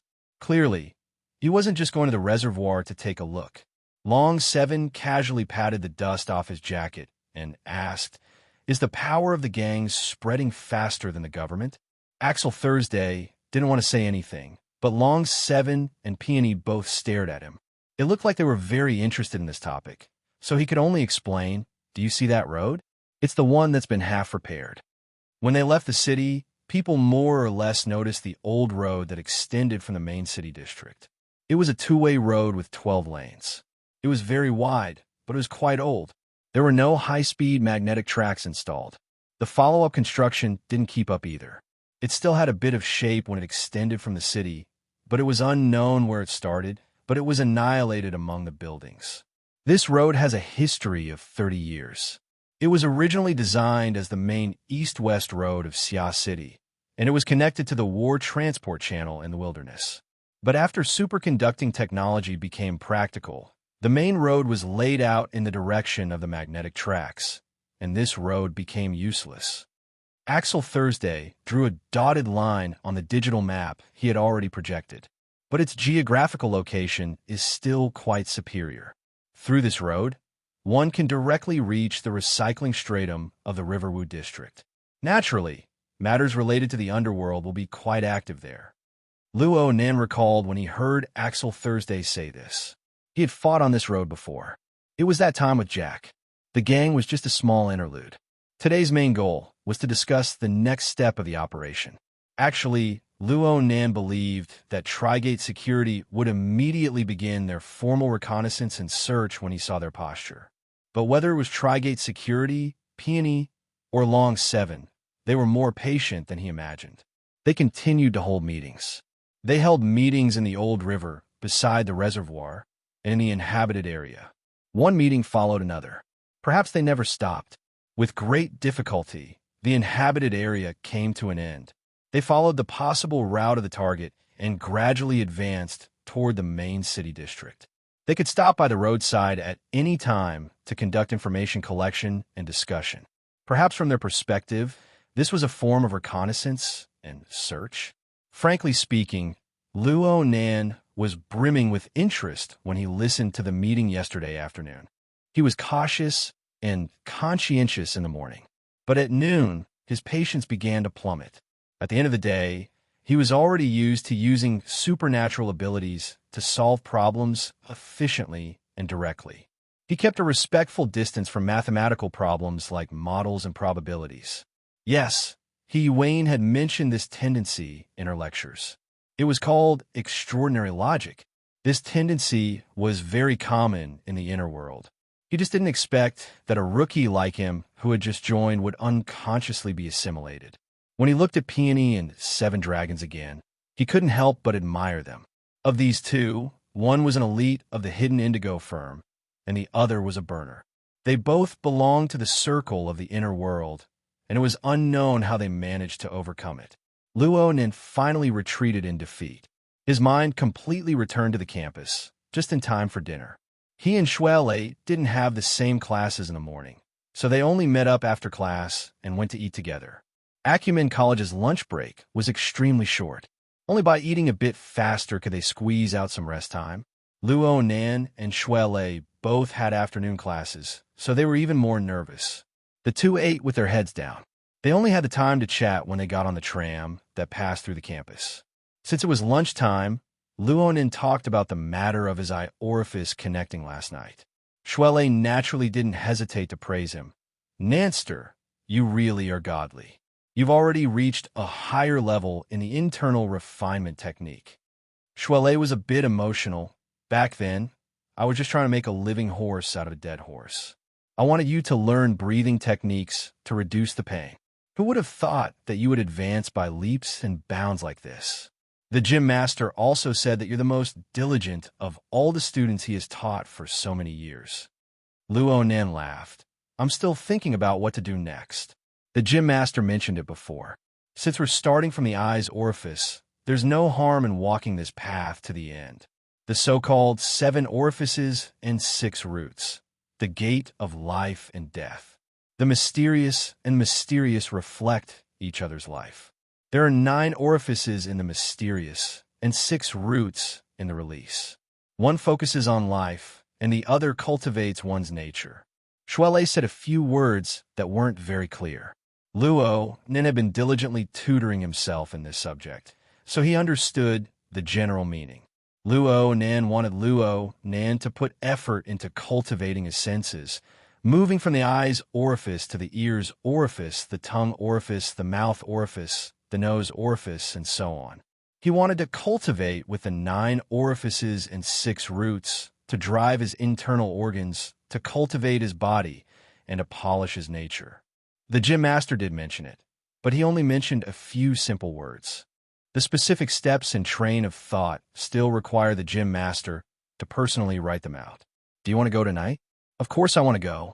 I'll let the gym master evaluate me so that I don't make a mistake. In other words, the time he spent exploring the secrets of gear would be pushed back. This wasn't the first time Luo Nin felt that he didn't have enough time, but this sort of feeling would become more frequent in the future. Shuelei asked about the situation of the outsourcing business. He was more or less curious about this. Luo Nin picked a few interesting things to tell him, but he couldn't avoid mentioning the long suffering of the meeting. Shuelei listened with a grimace. We don't understand the world of professionals. If it were me, I'd probably collapse a long time ago. Your business is a bit different from what I imagined it to be. When will you be able to make a name for yourself? God knows. Luo Nin felt very conflicted in his mind. Actually, he really hoped to obtain some knowledge from this and harvest some benefits. But when he truly delved deeper, he was unable to keep up with the progress. He was able to understand 70 to 80% of what was said yesterday afternoon, but he was only able to understand 50 to 60% this morning. The ratio in the afternoon would probably be even more miserable. He had to admit, the relevant knowledge structure is far too lacking when compared to these professionals. Zhang Yingying wants me to seize the initiative. Take the initiative, my ass. Nanster, I think you're wrong. Shuelei shook his head over and over. The gym master said that the greatest taboo in cultivation is knowing half a thing. Piecemeal knowledge and opinionated logic, when combined together, is the road to death. If you can't keep up with your schoolwork, then you might as well not study at all. Therefore, the gym master's first task is to divide students into classes and grades. Teach students in accordance with their aptitude.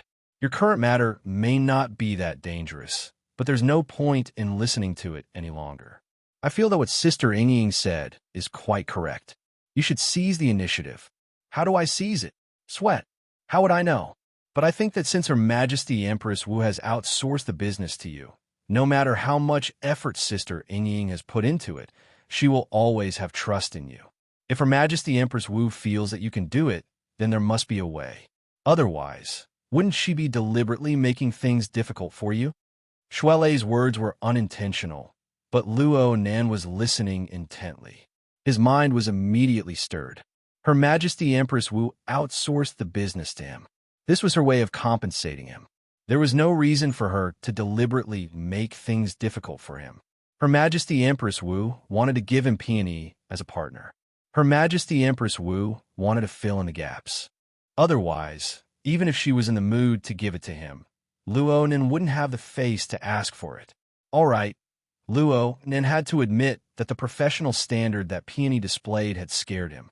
Using the other's strengths to attack his own weaknesses obviously put him at a disadvantage in every aspect. Shuelei said, Actually, I feel that you've done quite well in the past. Back at Frost River Reality, Red Fox, Papercut, and the others went against you, but in the end, they were all convinced by you. Of course, there was also last week. We practically didn't help at all. You handled everything by yourself. Cough, I didn't. Don't be modest. I was chatting with Crag Burst 2 days ago. He said that with that Devil Ray by your side, he could completely treat you as a B-rank power. Not to mention that heaven-defying, pure sensing ability. Right now, your status in the Xia City branch is catching up to old man you of yesteryear. Hee, old man, you didn't have 2 extraordinaries to back him up. Really? You've done quite well? Shuelei rolled his eyes. Let's not act cute with malice. Don't tell me you want me to praise you from the beginning? All right, I'm speaking the truth.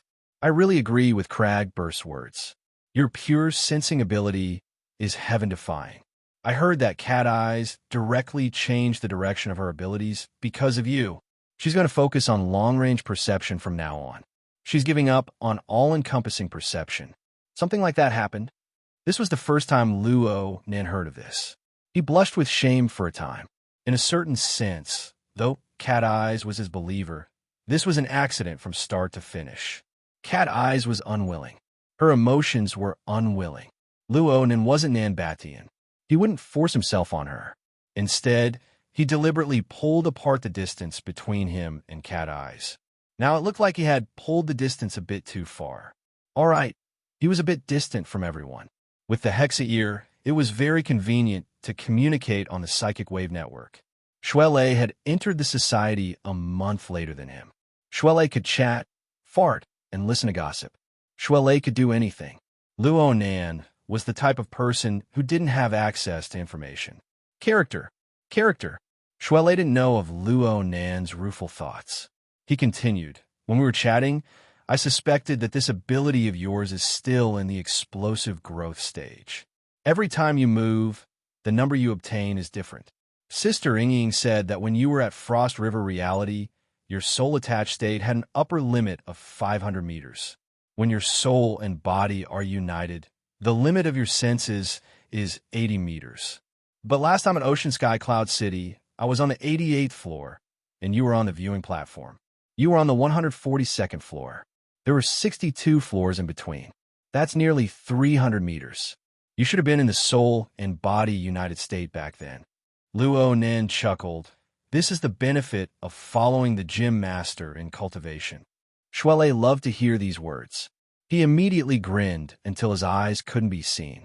"So, Nanster, you don't need to worry about anything. There's no need to worry at all.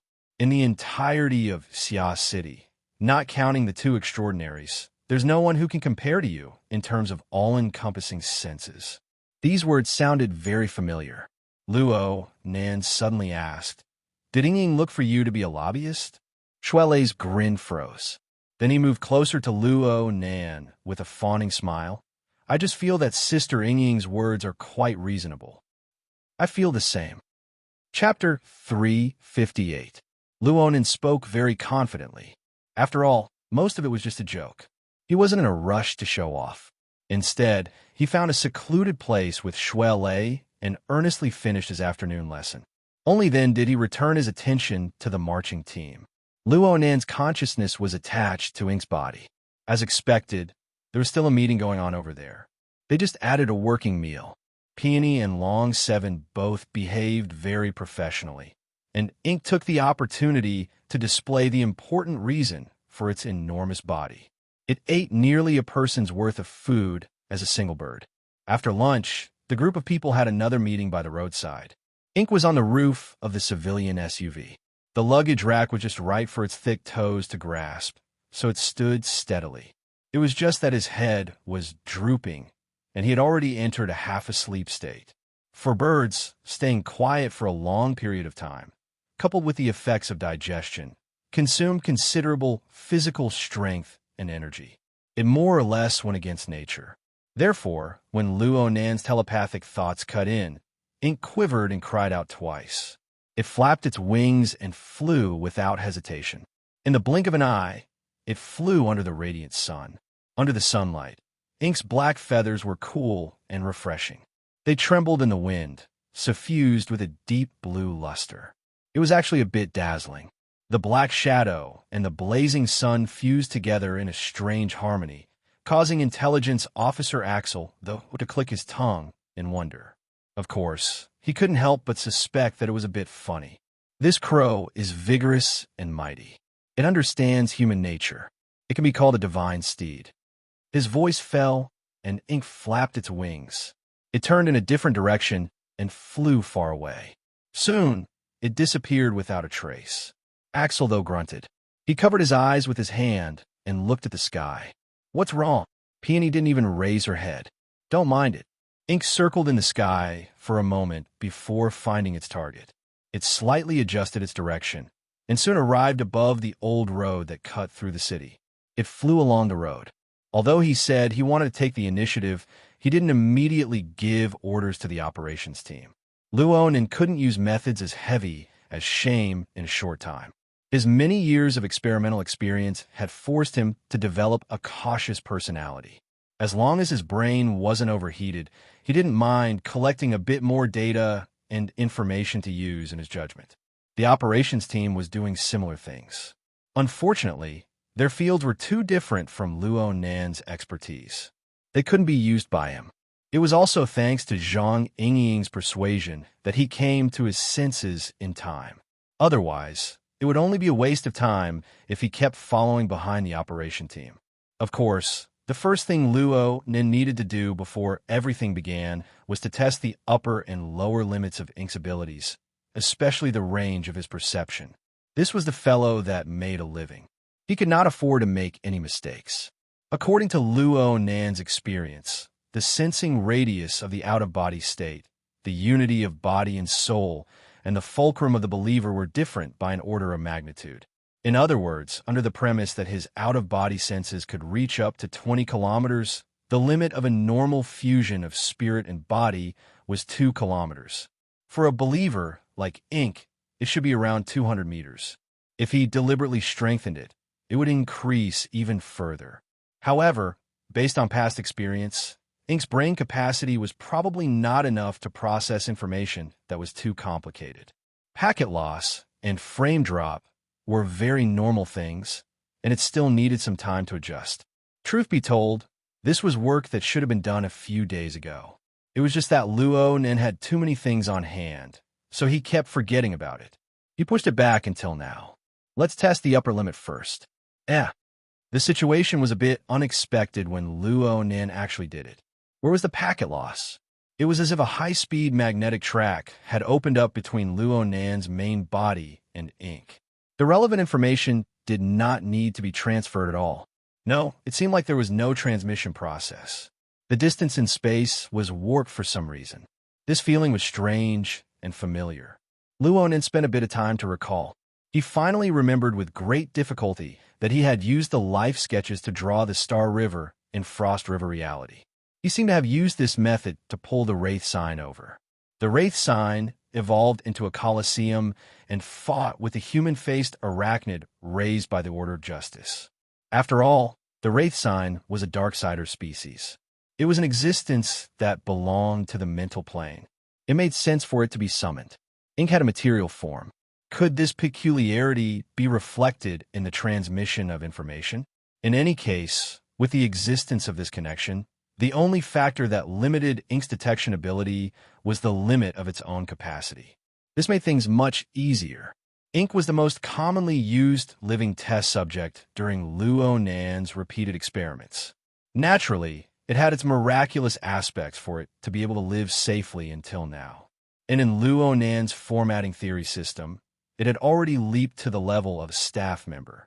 Its connection with Luo Nan was even closer, and this further catalyzed its basic abilities. Luo Nan was itching to give it a try.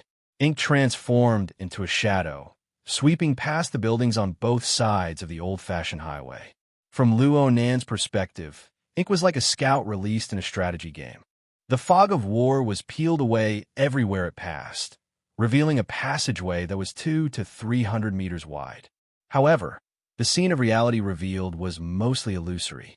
What was more dazzling to the eye was the floating and changing constellations of stars and the river of stars. Luo Nin didn't have any clear thoughts right now. In any case, he just needed to display his specialty. His specialty wasn't just the all-encompassing perception that forced Cat Eyes to change her profession. Just this matter alone, he felt that the starry sky constructed from the life sketches should be more suitable. Right now, a small starry sky was opened up with Ink at the center.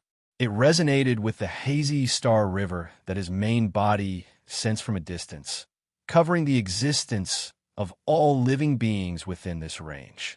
Luo Nin feared that his clairvoyance would be insufficient. He honestly scanned the composition of each group of stars one by one, not wanting to miss a single detail. Peony didn't contact him during this period of time. He simply scanned the entire way at a speed of around 80 kilometers per hour. But after scanning for half the afternoon, the school society activities were about to begin. Luo Nin reckoned that he was about to fly back to the main city district, but he didn't find anything. Luo Nin began to feel the difficulty of this task. He didn't have a particularly clear train of thought for the time being, so he could only work hard. A scanning radius of 200 to 300 meters was already the best in Xia City, but it was still too clumsy in the face of the enormous city district and suburbs of Xia City. Ink's sensing radius is still too small. Should I switch to my main body? A special sensation suddenly flickered while he was pondering. Luo Nan was overjoyed. It didn't matter if it was the target or not. His attention was instantly focused on it. A speck of bright light fell beneath the starry sky constructed from the life sketches, imprinting itself onto the star atlas. The surrounding scenery materialized layer by layer, revealing the concrete scene. Luo Nan sighed when he truly saw it. He was greatly disappointed. This should be the recycling stratum of the Forest Wall District. It was a place where people gathered. The target he had just scanned wasn't a mutant, but a middle-aged man. He wore a rather special robe, a bit like child's robe. It was light gray in color, and it looked very simple. The middle-aged man was located in a sealed house. The area wasn't large, but the decorations were filled with a ritualistic feeling. He stood in front of the stage like a priest, reading the teachings of scripture to others. Luo Nan's overly anxious gaze was too close to the material plane, triggering quite a bit of activity. The middle-aged man seemed to sense something, and his head tilted a bit. He was a bit confused. Luo Nan immediately thought of a secret order when he saw this scene. This place really did seem like a religious site. Oh, so it was an ability user. The Explorers Society of Xia City, the Order, the government, the military, the financial groups, and so on. The number of ability users didn't even reach 2,000. It wasn't too many, but it wasn't too few either. Luo Nan had randomly bumped into one. Should he say that his luck was good or bad? That's right. The difference between ability users and normal people on the life sketches level was far too great. Oh my, he was really stupid. Luo Nan, who was at school, slapped his forehead. Ink's flying wings nearly curled up. Fortunately, it reacted midway through its descent and fiercely flapped its wings to recover its altitude. Luo Nan didn't even think for half the afternoon. The life sketches of ability users were already this special. Naturally, mutants were even more different. This was an obvious fact. He had come to a similar conclusion before, but he had actually wasted half the afternoon on this. Luo Nan was drunk on his own brain. Now that he had bumped into someone else's preaching scene, it was more or less Luo Nan's fault. He didn't want to complicate matters, so he wanted to unfollow them. But in the end, he subconsciously swept his gaze over and felt an indescribable familiarity. He focused his mind and saw a familiar face. Yes, he looked a bit familiar. He just saw him today. It was the same child who jumped out to ask the members of the action team if they were going to strike down gangs at the reservoir.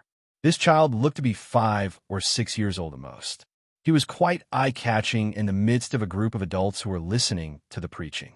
He was actually attending class here. Xia City's traditional political power was quite powerful. In terms of religious belief, they adopted the principle of minors should stay away. Adults should make their own choices. A little child running over from far away to listen to a pre-sermon was against the rules, even if he had parents following him. Luo Nan's thoughts just spun, but he didn't think too deeply about it. After all, it had nothing to do with him. But Luo Nan came to a realization when he saw this child. The distance he flew out seemed to be a bit too far. It was over an hour's journey. If something happened, he wouldn't be able to respond to Peony. He decided to go back the way he came. And at this time, the priest of some unknown religion announced the end of today's preaching class, perhaps due to his restless mind. The group of people withdrew from the room in an orderly manner. As for the child, he came out wrapped in the crowd. He lifted up an electric scooter from the side of the road and followed the old road to the west. Huh, he's alone. Luo Nan discovered something unreasonable. Moreover, the electric scooter the child was driving had clearly been modified. Using Ink's speed as a reference, the speed definitely exceeded 50 kilometers per hour. It would not be an exaggeration to say that the scooter was traveling as fast as lightning on this simple and unobstructed structure.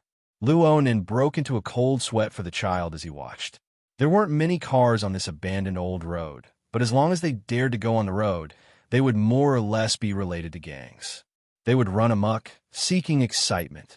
What the hell was the child doing? Luo Nan thought for a bit. They were going the same way anyway. Let's just follow. It was better to be safe than sorry. If something really did happen, Luo Nan would feel uneasy. Ink flew in the sky. but the child was completely unaware of it. He rode the scooter, gripped the handlebars, and sped along at high speeds. He was quite at ease. When there was a slope, he would even play a few tricks. He was like a living monkey. His ability to balance was quite strong. Luonan was a bit impressed. Chapter 359. The little monkey was quite young, but it was already a super player on this old-fashioned road. It was able to drive the simple and crude electric scooter to the effect of a high-horsepower motorcycle. Luonan followed it for a while and confirmed that there were no problems with the little fellow. He stopped staring at it all the time and went to study his own matters. He switched to clairvoyance, allowing the starry sky to be deep and the starlight to spread out.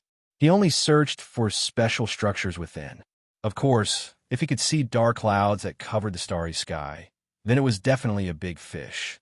But at this time, the enormous population base of Xia City revealed its astonishing influence to Luonan. The contrast between 200 million and 200 million was a ratio of 1 in 100,000. It was destined that ability users and mutants were not easy targets to see. Ink's clairvoyance had a radius of 200 meters. Even a professional like Cat Eyes would be ashamed to death. But in front of the metropolis of the present age, it was still not enough. Front, back, left, right, up, down, and down, the stars were more or less flowing and arranged. Their structures were all mediocre. They were generally similar, and normal people were still the overwhelming majority.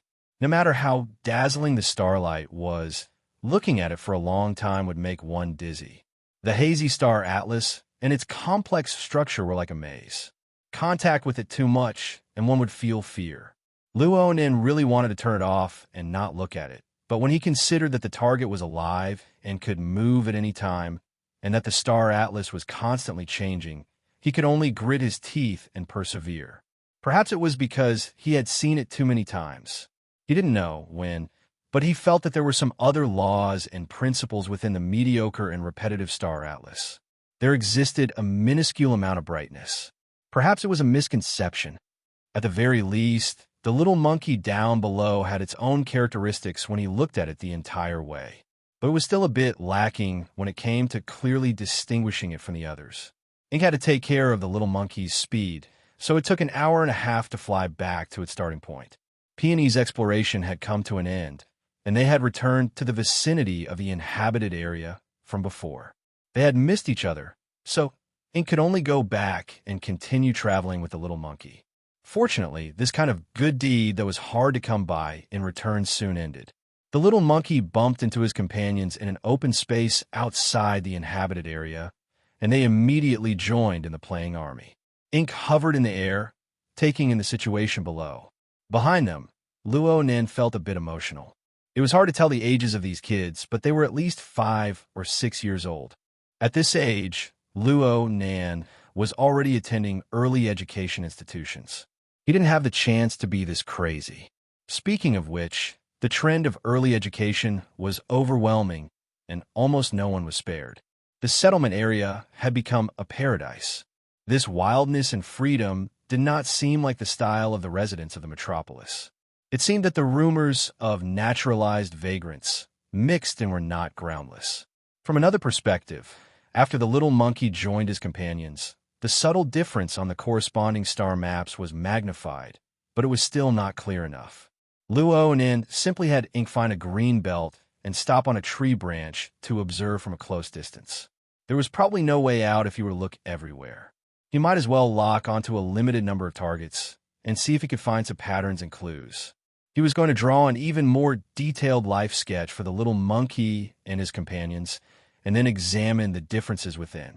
As soon as he figured out the direction, Ink was discovered by the group of sharp-eyed kids. That big crow from this morning. It wasn't just someone who shouted, but it immediately attracted a group of people to watch. There was even a kid who threw a stone, hoping to catch it in one go. This action immediately drew a reprimand. "What are you being impatient for? My dad has a net shooting gun in his car. Let's catch it alive. We can use it to trade with that group of people later. We'll pay a high price." Sweat, this group of brats. Compared to his companions, the little monkey was quieter. He didn't respond, which comforted Luonan. "You're not an ingrate. I didn't look after you in vain. But no matter what, one little monkey was no match for a dozen or so brats. Luo didn't want to be played as a target. He immediately flapped his wings and flew up. The group of kids became anxious upon seeing the situation. They had already treated ink as a dish on their plate. They found it hard to accept seeing a cooked duck fly away. Rocks flew like rain amidst their shouts and shouts, but it was useless. The kid who volunteered to take the net shooting gun moved quickly. His dad's car was right by the side of the road. The kid opened the trunk and took out the net shooting gun.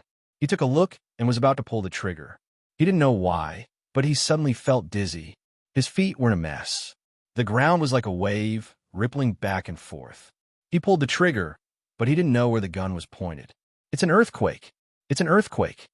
In the past month, the frequency of earthquakes in Xia City had decreased. Most people were familiar with this feeling.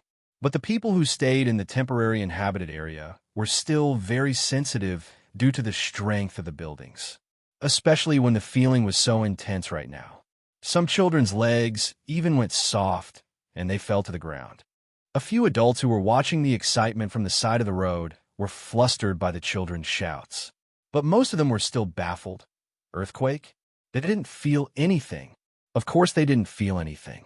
This was because Luo Nen had used ink to release an attack on the mental plane. It was only targeted at the group of kids. The magnitude of the attack was actually very slight. It wouldn't hurt anyone. It was just that their reactions were slow and their minds were dazed. Ink flew high into the sky, leaving behind a pile of chicken feathers. This represented the end of today's search operation. Luo Nan's plan to seize the initiative and amaze the world with a brilliant feat didn't come to fruition in the end. It was still the same. $1 million business wasn't easy to do. It was the same even if it was compensation. After an entire day of torment, Luo Nan finally realized that there were many things in this world that couldn't be won in a single spurt of energy. His state of mind unconsciously calmed down quite a bit. Searching for mutants wasn't a particularly urgent matter for him. On the contrary, he was tossed around by the hazy starry sky for a long time. That feeling of being clear, yet not clear, and having no direction at all was especially annoying. And so Luo Nan knew that he cared a bit more about formatting theory and cultivation itself. When night fell, he simply tossed ink to peony.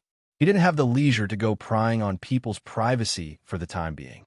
Instead, he went with Shui Lei to Divine Yu Gym in Basan Building. It was said that Gym Master Xiao would be moving in a few days. Luo Nan believed that the gym was deserted, but he never expected to see the brightly lit front courtyard when he entered. There were many figures. There were the parents of students waiting outside the front courtyard practice field. Luo Nan was baffled. Aren't classes already suspended? It's the last class. The gym master feels that the progress of Foundation Class 5 just so happens to be stuck at a node.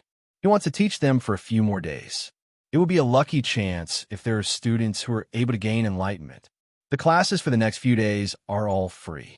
Oh, this was something that Gym Master Xiao was capable of doing. The classes were almost over by the time they arrived.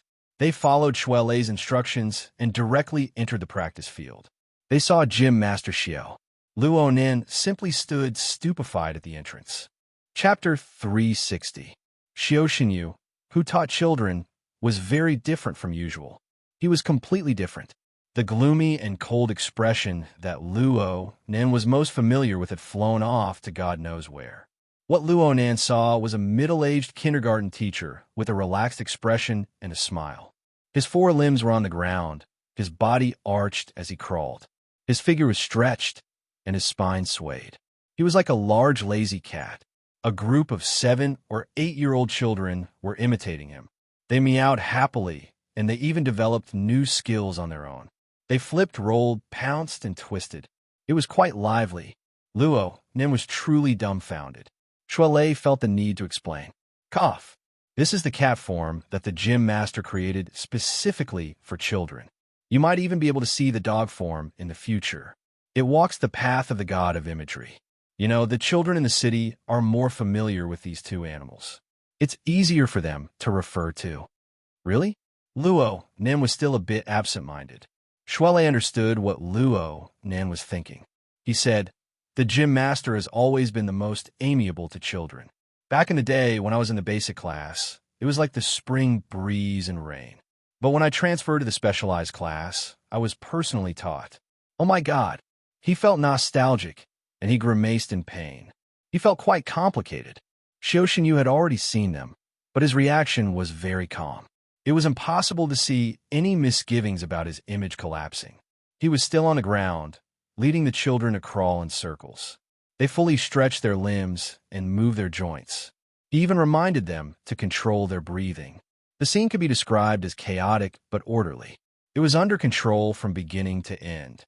Xiao practiced in this manner for another round before getting up. He signaled for Luo Nan and Shuele to come over. The children were still dominating the field, playing crazily, practicing.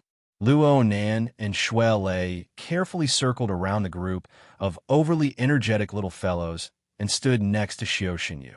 Gym Master Xiao's expression had indeed returned to its usual calm state. It was as if the lazy, relaxed, and carefree expression from before were all an illusion. Luo Nan wasn't stupid enough to take the initiative to mention it. He just obediently reported his recent cultivation progress. Xiao asked a few details, confirming that Luo Nan's progress was real and effective. He didn't look surprised, just nodding. In the end, he said, "You've finished cultivating in the eye's orifice. Your progress is fast, and your foundation is solid. You should have talent. Continue cultivating along the path of the 9 orifices and 6 roots. There's no need to stick to the order. Try everything." Try everything? You'll only know if you've tried it yourself. Xiao didn't think there was much to say, so he brushed it aside and changed the topic to what he thought was more important. Start from the 6 roots and 9 orifices and sense the surroundings. Worldly thoughts are like a tide, which is very dangerous for cultivators. Therefore, true knowledge and clear vision is especially important. Knowing oneself is true. Knowing others is clear. Knowing others and knowing oneself cannot be biased. Actually, Luo Nan did not quite understand, but when he heard Xiao talk about understanding people, he could not help but think of the events that had tormented him for the entire afternoon.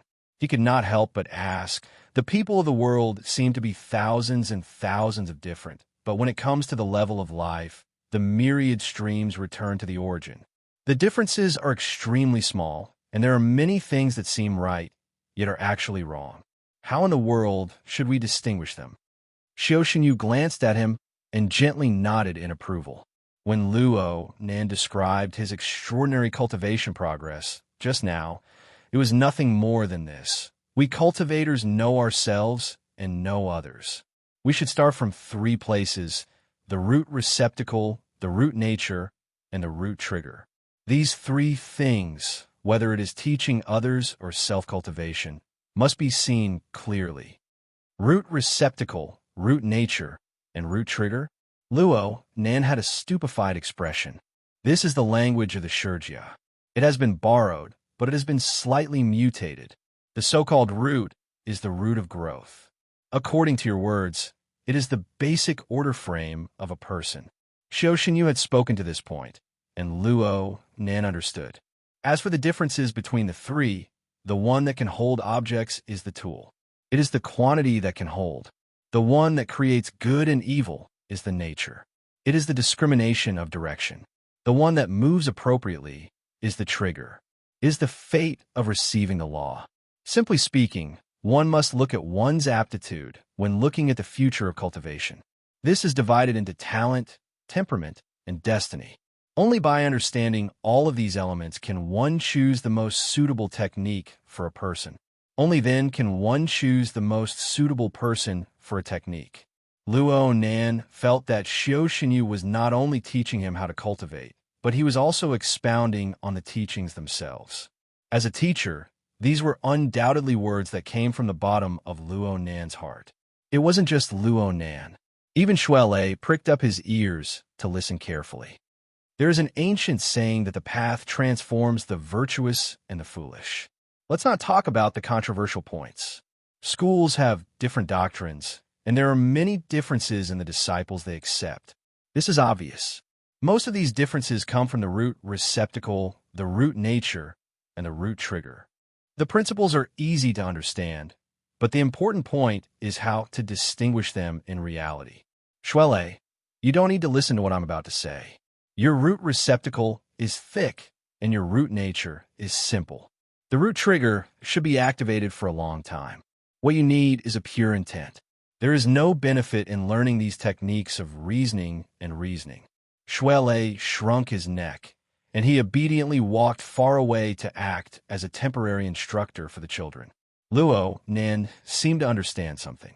Xiao Xinyu had actually treated Shuele as a living example.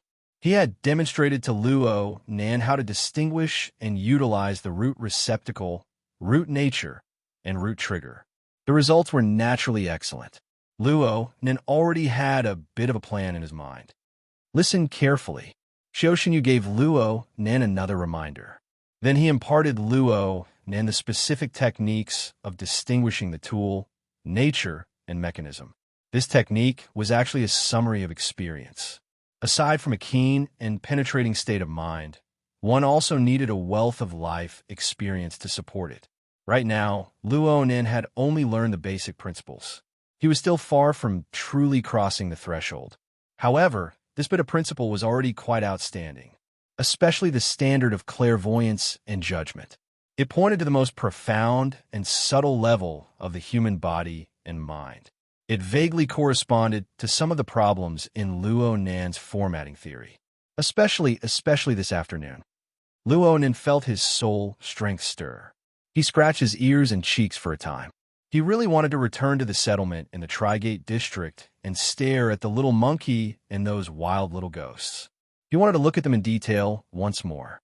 Unfortunately, he was destined to be unable to do so tonight. Xiao Xinyu gave a rare warning to Luo Nin. He needed to make Luo Nin comprehend the marvels within. Speaking of this technique, I will teach you this technique tonight. I know that you have a thoughtful personality.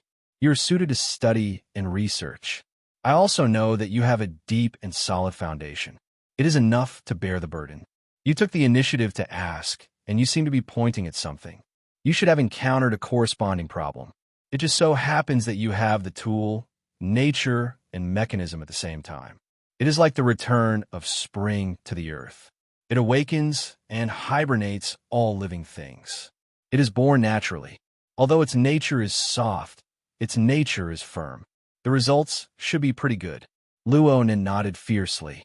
Now he somewhat understood the true meaning of the phrase. If one hears the path in the morning, one can die in peace in the evening. Of course, it would be too much of an exaggeration to say that Luo Nin wanted to die. It would be best if he could happily verify it a few times. Chapter 361. He just so happened to hear Xiao Xinyu's words. He was very surprised. Gym Master, Nanster just opened one orifice. If you suddenly teach him so much, he might not be able to digest it. He might not have been able to in the past, but now there's no problem.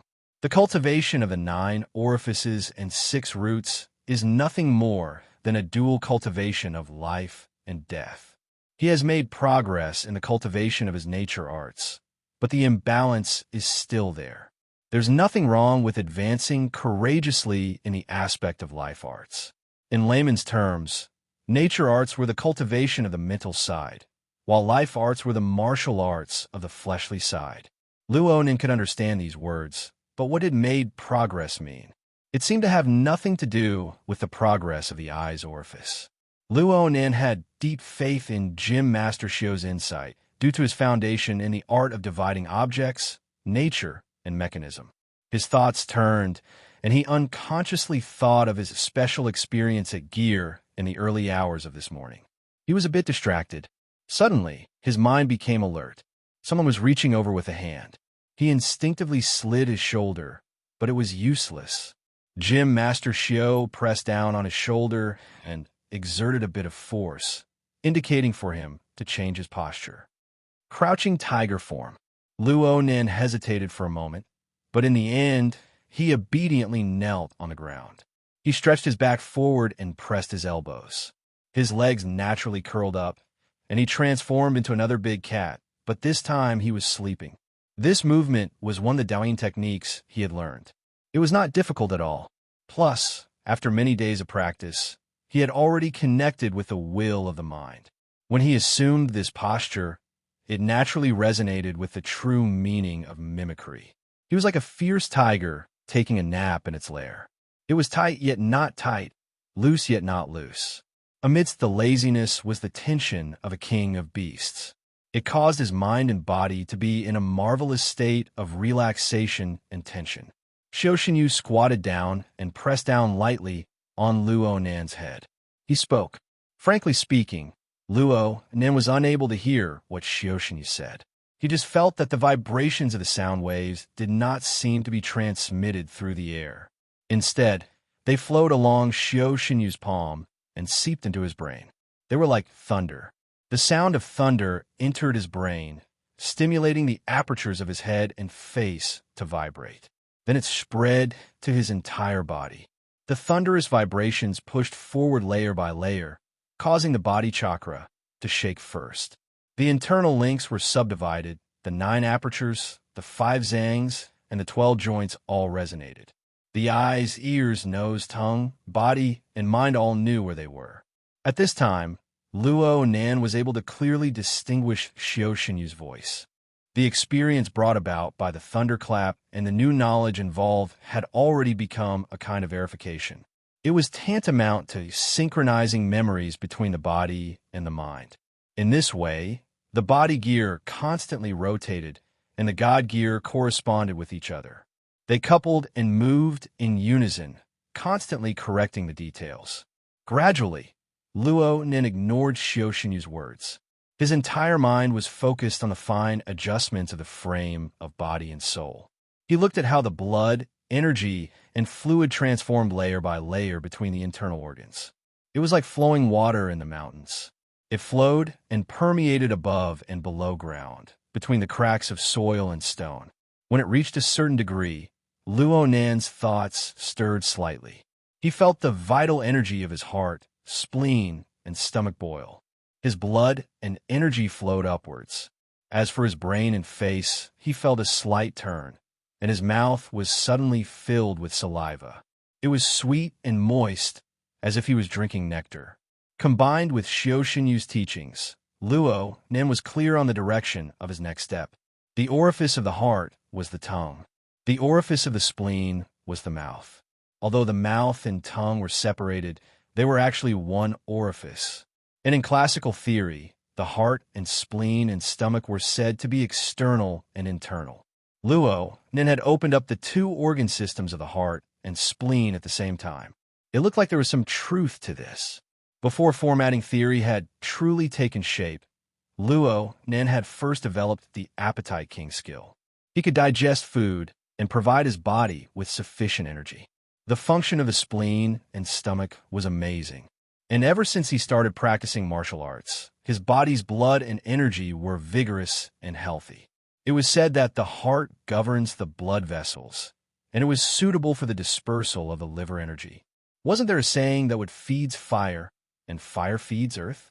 In this way, the liver, heart, and spleen, these 3 systems were linked to each other. Whether it was the specific circulation of blood and energy, or the enigmatic promotion and suppression of the 5 elements, everything made sense. Luo Nen didn't delve too deeply into it. He paid more attention to experience when it came to the circulation of the body gear.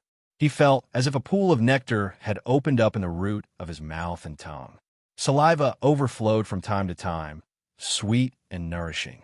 Then there was the heart, the spleen, and the stomach.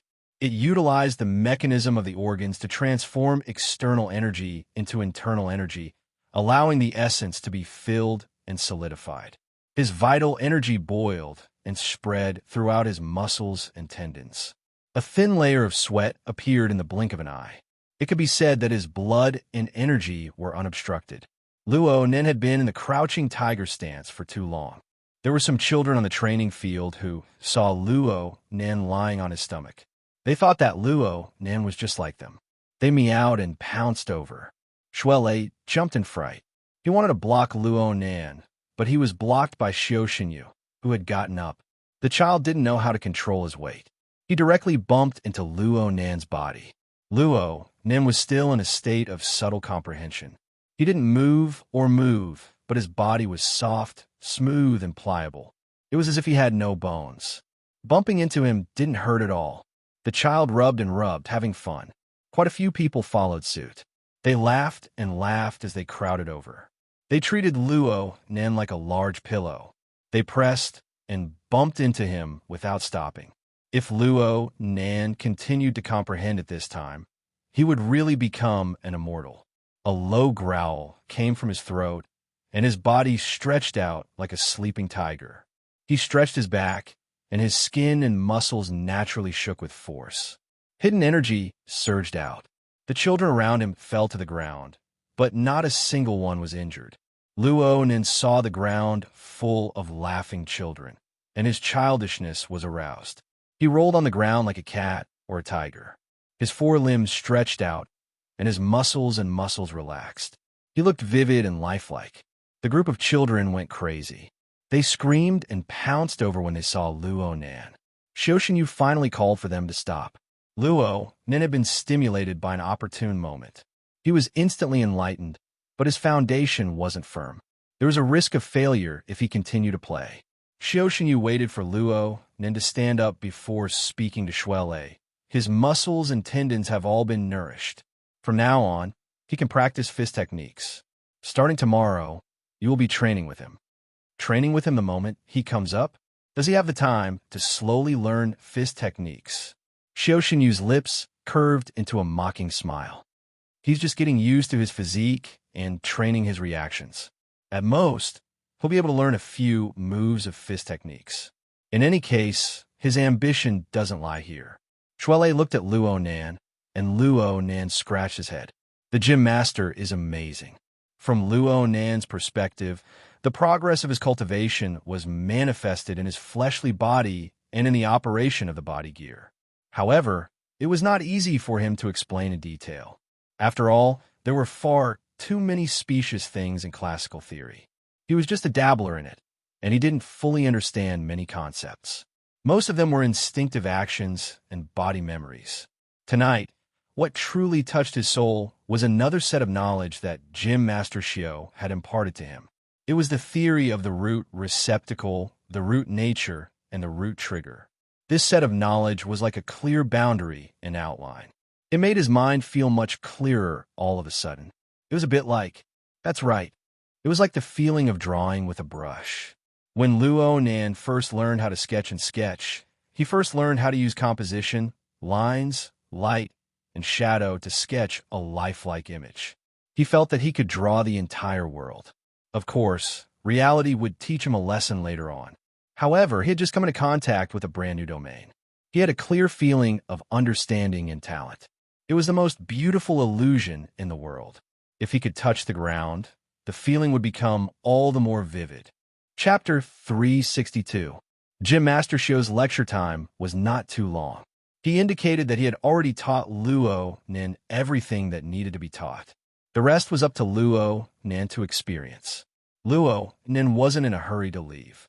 He and Shuelei sent off the students of Basic Class 5, then went to the backyard to help Gym Master Xiao clean up. He continued to pack his luggage, and he only left the Daoguan at around 9 o'clock. Luo Nan and Shuelei separated in the underground parking lot of Basan building. They sat in the security car sent by the society. The driver of the car was the same one from last night. His surname seemed to be Qin, but Luo Nan was unclear about his name. Neither of them were talkative people. They merely nodded at each other as a greeting. Luo Nan sat in the front passenger seat. His body leaned against the back of the seat, allowing the car to drive onto the highway. He closed his eyes and muttered to himself. Right now, Luo Nan's heart, liver, and spleen were driving the blood and energy of his entire body to rise and fall. The blood and energy soaked through the tendons, periosteum, muscles, and so on of his entire body. The blood and energy rose to his face. The eye's orifice was like a lamp, and the orifice of his mouth and tongue was like a jade pool. The blood and energy naturally coiled. It was marvelous beyond compare. However, Luo Nan was rarely touched by the various mysterious transformations on his body. At this moment, his mind was filled with the knowledge of the root receptacle, root nature, and root trigger. The flashing spiritual light seemed to mix with the dazzling starry sky in the afternoon, sketching out a novel structure before disappearing in the blink of an eye. It was both exciting and frustrating. Stop, stop, stop. Dojo Master Shio had said that this sort of clairvoyance and judgment technique couldn't be done with empty guesses. They had to start from the real thing. The best way was to have a mutual understanding of the inside and the outside. That was to gain insight into oneself, observe others, gradually familiarize oneself, and find an evaluation principle that was most suitable for one's own logic. This sort of way of speaking faintly conformed with the concept of egoism in formatting theory. It suited Luo Nan's taste very well, and he didn't dare to be careless. So Luo Nan decided to dedicate all of his weekend time to seriously practice what he had learned tonight. Because of this, he had to postpone all of his schedule for the next 2 days. The current Luo Nan had a different status in the society. He had an entire security team by his side. If he were to suddenly change his itinerary, he would need to act as soon as possible to avoid inconveniences and accidents. He immediately contacted He Yuan. There was nothing to hide about this matter. He directly said that he had to rest at home and sort out his recent gains. He Yuan naturally supported this. Luo Nan simply chatted a few words before hanging up. His mind calmed down a bit, and he began to make simple arrangement for his schedule for the next 2 days.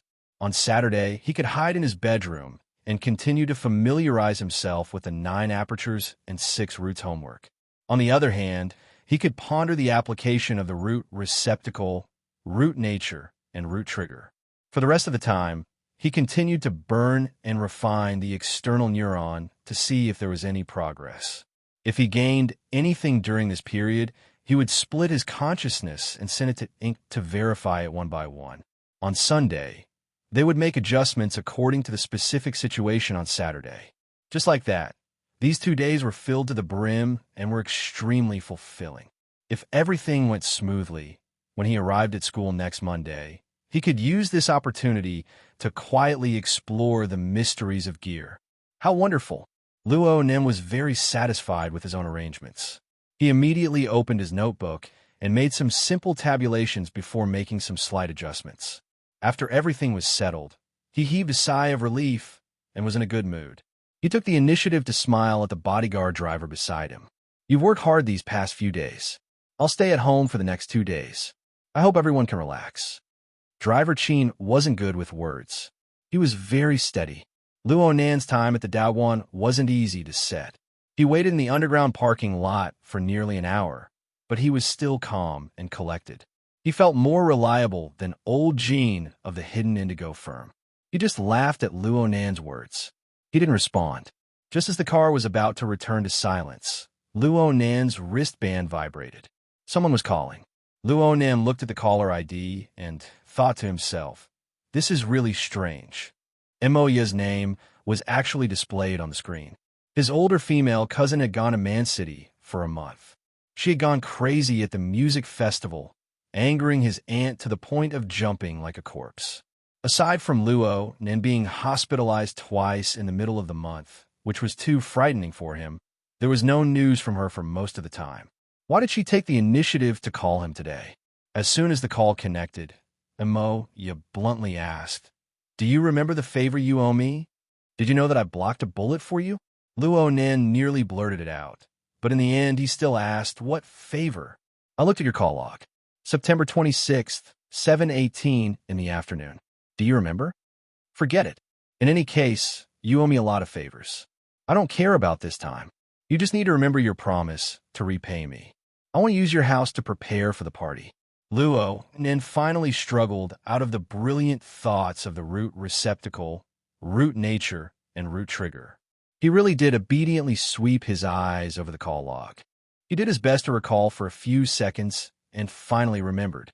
The night before he truly comprehended formatting theory, Emoya really did cover for him.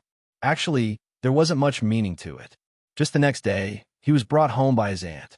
Luo Nan was disinclined to bicker with Emoya you over these things. Yeah, you said before. I think it was in the middle of October. What time is it now? Oh, you stood me up because of the music festival. That's right. Emoya had practically let go of everything for the sake of participating in the Man City Music Festival. She had been gone for an entire month. Naturally, she had missed out on everything. Emoya snorted coldly. Haven't I arranged it now? I'll tell you that I'll be back around the 5th. There's a celebratory party on the same day.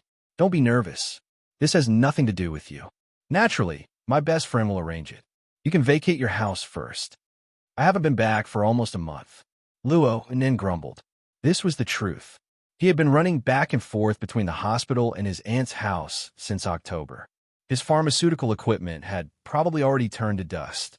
He didn't need pharmaceutical experiments right now, but he needed to properly arrange his grandfather's notes, relevant equipment, raw materials, and so on. All right, Octopus already had preliminary results. He was anxiously waiting for the contents of his grandfather's notes. He should give Octopus an explanation. Luo Nin pushed the boat along with the current. Okay, I'll find some time to tidy things up. I'll contact you again. No need to smoke. Tomorrow is the weekend. Hurry up and get things done. Luo Nin nearly spat out a mouthful of blood. No way. Oh, so direct. Monday. I'll vacate Monday for you. Monday is the 5th. The 5th is Monday. Are you preparing to have us have a dust removal party? I have very important things to do over the weekend. Luo Nin bit down on the words very important and spat them out. He tried to make Emoya understand the seriousness of the matter. In terms of practicality, it was indeed very serious. He had just given Hiyuane a call. He wanted to cancel all of his travel arrangements for tomorrow. With Secretary He's efficiency, this matter would certainly have already been arranged. Now he wanted to turn around and eat it back. Not to mention his face, how would Hiyuane's authority be guaranteed? As for not following the plan and going out by himself, that was even more serious. It was tantamount to trampling Hiyuane's newly established rules into the ground. But there was no way to let Emoya know about this matter, let alone let her understand. Luo Nin just felt stifled. Emoya was silent for a moment. She spoke a few seconds later. Very important? A date? Luo Nin groaned. Sis, I'm not lying to you. Chapter 363. Luo Nin was a bit startled. He split his attention to look. Finally, he hadn't taken the Universal Commands course for nothing. He was immediately able to discern the meaning of this string of hand gestures. You can use the B-time slot from tonight to tomorrow before the shift changes. The B-time slot was from 5 to 7:30 in the morning. It was the time between the time Luo Nin woke up and the time before school. During this period, he had his routine morning classes, morning exercises, and breakfast. Chauffeur Chin's meaning was very clear. He was suggesting that he take advantage of this time to settle the matter. In any case, it was their team that was on duty from night to morning. Changing the mission at the last minute was not a big deal. Luo Nin's mind stirred. Tomorrow morning was not an option. His aunt's house was in the Nei district in the east. From there to the Riverwood district, he would have to pass through more than half of Xia City. But now, they had not even left the Riverwood district. If they made a sudden turn, they would arrive in at most 10 minutes. Over at Blue Bay Community, the most important things were pharmaceutical equipment, a portable cooler to store raw materials, and his grandfather's notes. They could be taken with them. As for cleaning up, screw her. Luo Nin changed his tone when his thoughts reached this point. How about this, sis? Let's pick up the pace. I happen to be in the Riverwood district, so there's no need for tomorrow. I'll go and clear the place now. Get your best friend here to take over. I'll give her an hour. That works too. I'll ask them. Luo Nin's train of thought opened up, and his mind became quite nimble. He continued to revise his plan. It's fine if she doesn't come over tonight. I'll change the security door to a secret key mode. I'll send it to you later. You could be the second passer, and everything will be fine. Very good. Emoya gave him a rare compliment. You went to Acumen College. Even though you've been to the hospital a lot, your brain capacity has grown. Is there any explanation here? Scram. Luo Nin hung up the call in a bad mood. He couldn't help feeling a bit awkward. He nodded toward Driver Chin and expressed his thanks. Brother Chin, it's all thanks to you today. Chauffeur Chin smiled and spoke for the first time tonight. Let's go next Blue Bay community. It was more or less the same as Luo Nin estimated. The security car only took 10 minutes to drive into the parking lot of Blue Bay community. Chauffeur Chin abided by his duty as a bodyguard and got out of the car to walk with him. There were not many accidents in the world. At least tonight was normal.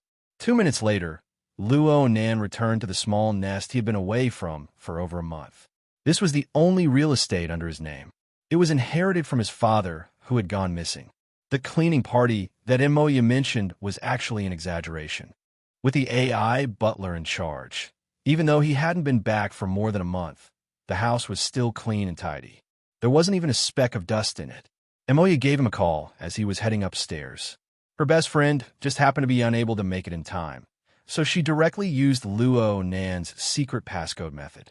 In this way, Luo Nan didn't plan on staying here for a long time. He walked straight to the study after entering and took out the 3 most crucial items: the black box on the desk, the portable cooler in the bookcase, and the brown leather notebook hidden in the secret compartment. The Luo Young and 10 years old. Luo of Medicine. By Luo Yi, Luo Chan Chun Luan is 10. From Luo Nan of Dong Luan of Luo sect from Luo Nan. Luo Nan at 10 years old. Young and young, even.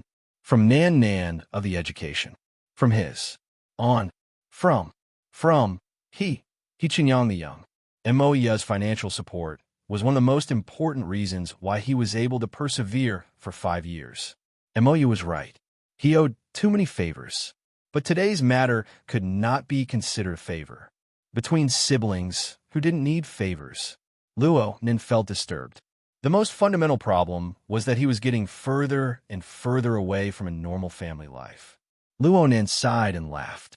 He wanted to pick up the 2 boxes, but Chauffeur Chin rushed ahead to do it for him. He had a strong physique. Carrying the 2 boxes was like picking up 2 stalks of rice straw. Thank you, Brother Chin. Luo Nin was a bit embarrassed. He had tried to snatch them away twice, so he could only let him. He held the most important brown leather notebook in his hand and placed it next to his own notebook. He looked around the room and covered it with his mental senses. After making sure that he did not miss anything, the 2 went downstairs. They didn't forget to set the door to the passcode mode and sent the electronic passcode to Moya. Sending the passcode wasn't troublesome. It was done in a matter of minutes. They entered the elevator just in time. Luo Nin let out a long sigh. One matter was finally resolved. No matter what Moya and her group of friends did, it had nothing to do with him. Chauffeur Chin maintained his silence as the elevator went down. It was a bit awkward to not do anything in this narrow space. Luo Nin flipped through his grandfather's notebook in passing. He looked at the familiar and complex molecular formulas, as well as the neatly scribbled handwriting. He had already crossed the threshold of formatting theory. He had a foundation in the internal refinement technique. His God gear and body gear were coupled and interacted. His soul strength advanced like a hurricane to an uncontrollable degree. His understanding of his mind and body was far from what it used to be. With these things as a foundation, he would look back at this notebook. Even though it was hard to say that he understood it, the level of thinking, the angle, and the methods were much richer. He could more or less understand his grandfather's train of thought. It seemed that the entire notebook talked about how to use molecular targeting drugs to realize the activation of specific nerve cells, to realize their self-growth and differentiation, to build new or strengthen nerve circuits, to influence the development of the body's organs, and to finally form a self-format. But this notebook was just an experimental record. The relevant theoretical basis was scattered and messy. It was impossible to form a complete system even after many attempts of sorting it out. The most complete theoretical overview was actually just a set of diagrams and words on the title page. Luo Nin flipped to the title page and saw the neat hand-drawn diagram and the scribbled handwriting. The visualization diagram formed by the tetrahedron, inscribed sphere, and circumscribed sphere had already fused into his soul. As for my heart is a prison, my heart is a furnace. As for the 16 words, my heart is a prison, my heart is a furnace. They were always together with his breathing. He had already reached this step, but Luo Nan was still far from truly understanding formatting theory. He was still unable to ascertain what kind of image and meaning formatting theory, as well as this set of diagrams and words, would have in the eyes of his grandfather, in the eyes of his mother, and in the eyes of that person. However, he suddenly had a thought in his mind. My current method of viewing the world is already very different from that of an ordinary person. Logically speaking, my grandfather and the others should be the same. At the very least, they should be very close. I didn't have this ability before. Perhaps I should look at the notebook from this angle again. Chapter 364. Sorry. Luo Nen rushed out in a rush. The metal door sensed a human body and opened to two sides. Driver Chin followed him out, but he still didn't say a word. It was as if nothing had happened. The couple cautiously avoided someone who was suspected to be mentally ill. They took the elevator up. In the end, Luo Nen was shy. It was hard for him to avoid feeling awkward. He repeated his previous words, "Sorry, Brother Chin. I was distracted." Driver Chin continued to smile. "It's fine, Mr. Luo. Shall we go back now?" "Yes, let's go back." Luo Nen closed the notebook as he spoke. He didn't dare to look at it anymore. Cultivation, gear, outsourcing, security threats, and various other matters were all squeezed together. If he were to study more notes, he wouldn't be able to endure it even if he were to be torn into 3 pieces. But when he sat in the car, Luo Nen was unable to endure the silent atmosphere brewing. All sorts of thoughts came one after another, and some of them were quite reasonable. The gym master taught me about the root receptacle, root nature, and root trigger. They can distinguish one's innate talent and temperament. They can resonate with the life sketches. The 9 orifices, 6 roots, internal refinement technique is a method of tempering one's body. It can form a more realistic self-portrait. Grandfather's notes mostly record targeted drugs that affect the human nervous system. If I don't consider the issue of theoretical control and purely use it as a reference, perhaps there might be some progress. Oh my God, I can't hold it in anymore. What should I do? Luo Nen picked up the folded notebook and slapped his forehead. He was vexed and yearning. The emotions bubbled up from the bottom of his heart, wave after wave, making him restless. He wanted to verify his thoughts, but he didn't know where to start. This time, it wasn't because he was at a loss. It was because there were too many places to start. Yes, the light of inspiration in Luo Nen's mind was like lightning in a thunderstorm. It flickered fiercely in his mind, forming hundreds and thousands of streaks in an instant. They were like golden snakes dancing wildly, whipping at the tip of his heart. The more he thought, the more tormented he felt. Luo Nen sat in the front passenger seat, using the notebook to press against his head. In the end, he was defeated by the impulse of inspiration. He sucked in a breath of cold air and flipped open his brown notebook. Just as he was about to start scribbling, he still had a bit of rationality left in him. He flipped back to his own notebook and found a blank space. Then he started scribbling furiously.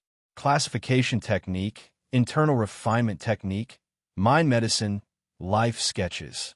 Some of these related knowledge flowed smoothly, while some only existed in concepts. However, when they were connected, they unknowingly formed a vast and vague network that covered and explained everything. The spiritual light flashed like lightning, but the writing speed was still too slow. Luo Nen's 2 legs were trembling with anxiety. The first line of his handwriting was barely neat, but later on, his handwriting was so messy that it was out of shape. Many of his thoughts were simply replaced by simple symbols. Some were even randomly sketched out due to his emotions. Just like this, Luo Nen quickly filled up 3 pages of paper. His mind suddenly went blank, and the tip of the pen was unable to fall down no matter what. Only then did this burst of inspiration come to an abrupt end. Perhaps he had only remembered 50%. No, 30%. Beads of sweat seeped out of Luo Nen's palms, back, and forehead. He didn't care. He just flipped through the few pages that he had recorded from beginning to end. For some things that were too illegible and abstract, he would try to recall, interpret, and then make new notes. He was racing against time and memory. He was competing against the most mysterious and unfathomable of inspirations. He flipped through page after page like this. He made notes and added notes. Soon, he filled up 6 or 7 blank pages. It was more than twice the amount he had recorded from the beginning. Then he flipped through the pages for the 3rd time. This time, the pressure was much lighter. He looked through the full 10 pages once more. The more he read, the more relaxed he became. Very good. He was able to make up for it in time. He confirmed that more than 50% of his thoughts had left behind traces. There were some that were more detailed. Luo Nan's wristband vibrated. At first, Luo Nan simply ignored it. Then Driver Chin coughed lightly to remind him. He shot a glance, and his scalp tightened. Aunt, where are you? What time is it? Why aren't you home yet? Mrs. Luo Shuqing's tone was very stifling. She was probably really angry. Luo Nan stared blankly. Right? Where is he? He turned his head to look at the driver's seat. Driver Chin turned on the headlights, indicating that he should look at the sign in front of him. Luo Nan looked at the sign and read, I'm at Rongxing Street. Cough. I'm outside the community. I'll be there soon. Luo Nan only had time to confirm the time now. It would have been better if he didn't look. Once he looked, his face twitched. 23:47. It was almost midnight. Luo Nan was able to confirm that the security car he was in was already parked outside the community. He didn't know how long it had been there. Driver Chin sat quietly in the driver's seat. He maintained his silence until now. This was his usual style. Luo Nan needed to express his gratitude. Otherwise, he would have been disturbed in the process of retracing his inspiration. It would have been impossible for him to record 10 pages of inspirations. Brother Chin, many thanks. Luo Nan's clumsy tongue revealed itself once more. He was stuck here. He didn't know what he should say for a time. Driver Chin laughed again. He spoke a rare long sentence. There has never been time for cultivation and training, especially when you just learn a new move. When I first started learning martial arts, I was scratching my head when I learned the skill from my teacher. I hated that I couldn't learn it the next day. When I developed my special ability, there was no need to even mention it. Driver Chin was good at understanding others. Luo Nan's awkwardness eased quite a bit. Besides, he was already at the entrance of the community. He wasn't in a rush to go back. With his current state of mind and his pile of luggage and medicine boxes, it was highly likely that he would be confiscated if he brought them back directly. Luo Nan slowly adjusted his breathing and calmed his state of mind. He casually asked about Driver Chin's situation. It could be considered a chat to relax. Brother Chin also dual cultivates martial arts and special abilities? Driver Chin nodded slightly. I first learned martial arts at Luha Gym. I inexplicably gained special abilities. Later on, my martial arts became more and more impure. I made my master angry. He spoke modestly, but Luo Nan was filled with deep veneration. Luha Gym. So Brother Chin is under Mr. Giant Arms. Mr. Giant Arms, whose arms were thick and solid, gave Luo Nan an extremely deep impression. His pure, fleshly body penetrated through steel. His fist energy was perfect.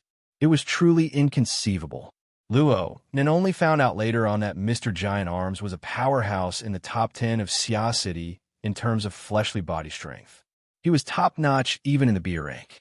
Driver Chin held Mr. Giant Arms in high esteem. Mr. Giant Arms is a pure refinement of his fleshly body. His martial arts are pure beyond pure. Not to mention that I have a special ability that distracts my mind. Even my temperament is a bit flat. I'm not really suited for Mr. Giant Arms. I can only learn a little bit of it. Can't special abilities and martial arts mutually promote each other? Driver Chin laughed. My special ability leans heavily toward defense. Mr. Giant Arms pays the most attention to instantaneous explosive power. In the end, there are irreconcilable areas between the two. Luo Nan grunted. He subconsciously sized up Driver Chin a few times, but he forgot that his mind was currently excited. His soul strength was especially active.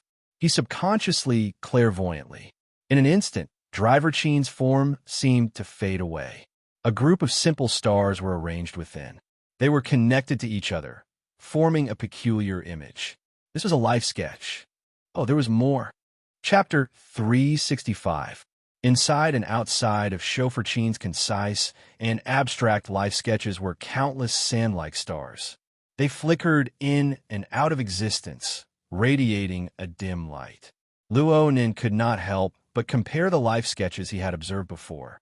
This was especially true for Cat Eyes and Zhang Yingying, the targets he had once focused on. Every star they presented was resplendent with radiance. The contrast with the gloomy void was extremely intense. It was like silver-white wax tears dripping down on a black paper. There were even lines connecting them that were hard to distinguish between real and fake. Such a scene was undoubtedly influenced by the visualization diagram.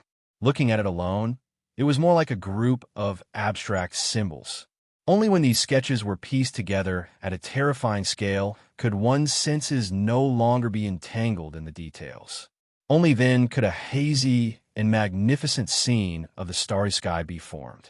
Therefore, Luo Nan called it a sketch. It was a sketch that had just completed the outline of the composition. The details had yet to be carved. As for the star atlas before his eyes, the greatest difference was reflected in the details. Hundreds and thousands of stars were distributed within a certain range. Their luminosity was different, and their star magnitudes were different. Some shone with dazzling light, while others could barely be seen. The limited and clear star atlas became complicated, but also became vivid at the same time. Even the narrowest area was sketched with fine and believable details. It was like the clear atmosphere of a plateau, far away from the light pollution of a metropolis. It was like the gorgeous night sky. Luo Nin nearly forgot that this was just the body and soul frame of an ability user. The current Luo Nan was no longer like when he first sketched out his life sketches. He was gesticulating with his hands, but he had been staring at Chauffeur-Chin for far too long. Even with Chauffeur-Chin's calm nature, he could not help but cough in warning. "Oh, sorry." Luo Nin had repeated this word at least 3 times tonight. Luckily, Chauffeur-Chin did not mind. He returned to his habitual silence and just responded with a smile. Luo Nin could not understand why his clairvoyance and depiction of his life sketches suddenly had so many details. However, he knew that he should get off the car and go home. Luo Nin tactfully declined Chauffeur-Chin's good intentions and got off the car. He took out 2 boxes from the trunk of the car. The notebook was tucked under his left elbow. It was a bit uncomfortable, but he could still walk. He bid farewell to Chauffeur-Chin and went straight home. There was no one else under the street lamps as he walked along the community road. This environment was very suitable for his thoughts to fly, and Luo Nan's brain power unconsciously began to surge. Why was he interested in Driver Chin? It was because this person's words vaguely resonated with Gym Master Xiu's root receptacle, root nature, and root trigger division. The awakened extraordinary power could be understood as the root receptacle. The problem of personality was in the category of the root receptacle. As for taking a different path from Mr. Giantarm, it was the problem of the root receptacle. That was the principle. According to Gym Master Xiu's teachings, one had to find the corresponding starting point. When he was listening to the lecture, his sense of direction was still very vague. However, after a round of inspiration on the road and the observation of Driver Chin, the situation changed subtly. Luo Nan suppressed the urge to turn around and look for her. He regulated his breathing and let his feverish brain cool down a bit. He first went to the detached garage outside his aunt's main house. This was a more common 3-dimensional garage for the middle class in the city. It was divided into 2 levels, and the 2 cars at home were placed separately. When in use, the converter could be activated to change the number of levels, and the car needed could be taken to the exit. The space was relatively narrow, and the function was also simple, so it couldn't be used to store junk. However, at the back of the garage, at the edge of the courtyard, there was a wooden door installed in the lawn. When the door opened, there was a staircase leading to the space at the bottom level. This was an underground storage room. It was said that Emoya had hidden it from her family during her Chinibu period. She spent over a year to dig it up by herself. Unfortunately, she had to pay a considerable fine to the community after her secret was leaked. Emoya, who was in her Chinibu period, was a standard female hipster. She treated this place as a tree hollow type of private space. Later, as she grew older, she stopped playing this game. She gave this place to Luo Nan, letting him store a few sensitive items. Luo Nan had been home for 4 or 5 years. He had been able to manufacture drugs independently, and he had been able to hide it from his aunt and uncle. This storage room was a great contribution. This was a favor, so he had to lower his head to Emoya. Luo Nan placed the box into the secret compartment of the storage room. He turned around and wanted to leave, but his thoughts stirred. He placed the 2 notebooks under his elbows into the secret compartment as well. The reason why Luo Nan didn't place 1 notebook, but 2 was because Luo Nan was worried that he wouldn't be able to sleep tonight if he really took the notebooks filled with the imprints of inspiration back to his room. The good work and rest rhythm he had established during this period of time would be utterly destroyed. It wasn't easy to make this decision. Luo Nan looked back 3 times with every step he took. Only when he reached the surface and closed the trapdoor did he let out a long sigh of relief. He walked back into the room and welcomed his aunt's reprimand. Though variables occurred one after another, and he would be reprimanded when he returned home, Luo Nan had a rather fulfilling night. He hardened his heart and placed the notebooks in the underground storage room. It had some effects. It helped Luo Nan strictly follow the requirements of the Meridian Arts set down by Gym Master Xiao. He raised and lowered his energy and blood, burned and refined his essence before going to sleep. This continued until his internal organs, limbs, and bones were parallel inside and out. Layer by layer, they operated and transformed in harmony with his 9 orifices and 6 roots. As a result, the amount of homework he did this night was several times more than when he only cultivated the eyes orifice. A large chunk of time was cut out just like that. It was already 4 in the morning by the time he awoke from his meditative state. Morning classes were about to begin. If this situation continued in the future, he probably wouldn't need to sleep. Luo Nan smacked his lips. The feeling of opening a new orifice was still clear. Right now, his mouth and tongue were producing saliva. It was sweet and cool. It was completely different from the dry, astringent, and smelly taste he usually had in the morning. Naturally, he swallowed the saliva. There was still an unending stream of it. Moving his lips and tongue made things a lot more convenient. Unfortunately, his mouth wasn't as clumsy as it was in the past. In the end, it was due to his mentality and personality. It was a waste of this newly developed talent. He experienced this small change in his mouth and tongue when he first learned it last night. Right now, it could only be said that he didn't need to rinse his mouth. It wasn't too much of a surprise. Luo Nan was still looking forward to the truly wonderful part. Today was Saturday, November 3rd, 2096. It was the designated time for Luo Nan to go into closed-door cultivation. Perhaps this was compensation. These days were the SCA's routine statistics period at the beginning of the month. His uncle was a high-ranking employee, a technical expert, and needed to be present to supervise. His aunt was a senior HR employee of a large company. She just happened to run into a new department hiring. She saw the high overtime pay, so she didn't have time to stay home. She just so happened to give Luo Nan a stress-free, interference-free environment. Luo Nan returned from his morning practice and was in a great mood after learning this news. His appetite seemed to have grown quite a bit, but he was still far too naive. Mo Peng, who was supposed to be sleeping in as he usually did on the weekends, came scampering downstairs at 7 o'clock. His round and fat body brought along an ominous wind. He saw that his parents weren't paying attention to him for the time being. He bluntly asked, Chapter 366. Without a doubt, Mo Peng was talking about the amusement plan of the Frost River Reality Cloud City Water Village store. This scoundrel was unable to move the moment he heard about virtual reality games, not to mention the support of beautiful women. He seemed to be pestering Luo Nan endlessly. Luo Nan really did not have the energy to argue with him. He could only use delaying tactics. The students will all go home on the weekends. Who would go to the large living area to hold a party? Yeah, then next Monday. Hey, are you urging me to skip class? Mo Peng had the heroic feeling of risking his life to accompany Luo Nan on the surface, but he had the wretchedness of shifting the blame to someone else. Luo then went directly to the dining room.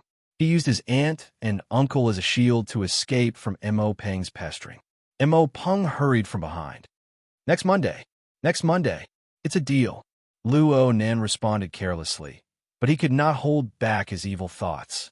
If you talk any more nonsense, I'll call Zhang Yingying over and have that sister properly fix you up. They finally made it through breakfast. Mo Peng was someone who could not stay idle. Other than sleeping in on the weekends, he had a rich and colorful life. He was the first to go out. Then his aunt and uncle left one after the other. Of course, his aunt could not avoid giving him instructions. She even set up the operating mode of the AI housekeeper. It made Luo Nan feel that he was infinitely close to being a mama's baby. Who said this? Damn, it was that bastard Mo Peng. Were those two siblings sent by the heavens to torment me? Luo Nan rolled his eyes. He tidied up the bowls and chopsticks, patiently cleaning the dining room and the kitchen. During this time, the so-called native species gene and ecological maintenance business began a new day of docking. Peony led Inc. and met up with Trigate Security's operation team. They began another on-site meeting. Today, their plan was to study the Forestwall district. Tomorrow, they would study the Riverwood district. If everything went smoothly, Luo then could slack off for the next 2 days. He could spare some time and energy to ponder and verify his latest findings. I'm finally on the right track. Luo Nen let out a long sigh. He went to the underground storage room next to the garage and retrieved 2 notebooks. Then he went into his bedroom, determined not to come out for a day. Luo Nan sat cross-legged on the bed in his bedroom. He flipped through the pages filled with countless inspirations. He had only taken a few glances when his blood boiled with emotions. It was as if a fire had been lit in a well that was overflowing with oil. It burned with a rumble once more. Luonin took a deep breath. He knew that it would be very hard for him to truly sink his heart into contemplation if he didn't control his emotions. However, he had already suppressed it for an entire night. He wished that he could tackle this problem even in his dreams. Suppressing it again was easier said than done. It's better to disperse than to block. Luo then muttered a few words, and his mouth cracked open. His surging soul strength was like a flood from a broken dam, flowing in all directions within his blossoming smile. The sky outside the house was clear and bright, but when the image was projected into the Heart Lake, it instantly turned gloomy and dark. The hazy, starry sky unfolded in Luo Nan's heart, covering an area of several dozen square kilometers. The life sketches of the thousands of households in the community and the tens of thousands of living beings were reflected one by one.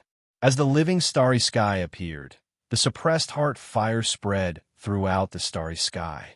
Soon, the heat dissipated, leaving only a little life fluctuation that resonated with the stars in the sky. Luo Nan's mind unconsciously became clear and transparent. He was in the clearest state. He was not in a meditative state, but he seemed to be in a meditative state. He sensed the interference and resonance between himself and the lives of others, and a direction of action naturally jumped out. He didn't get tangled up. He took advantage of the situation and the center of the vast Star River. The visualization diagram that belonged solely to him naturally appeared. The structure of the tetrahedron, the inscribed sphere, and the outer scribed sphere corresponded with the tens of thousands of life sketches. They converged together. The long river of starlight flowed over the format pyramid. It seemed to completely submerge it, and a clear hierarchy appeared within the format pyramid. It was orderly and not chaotic in the slightest.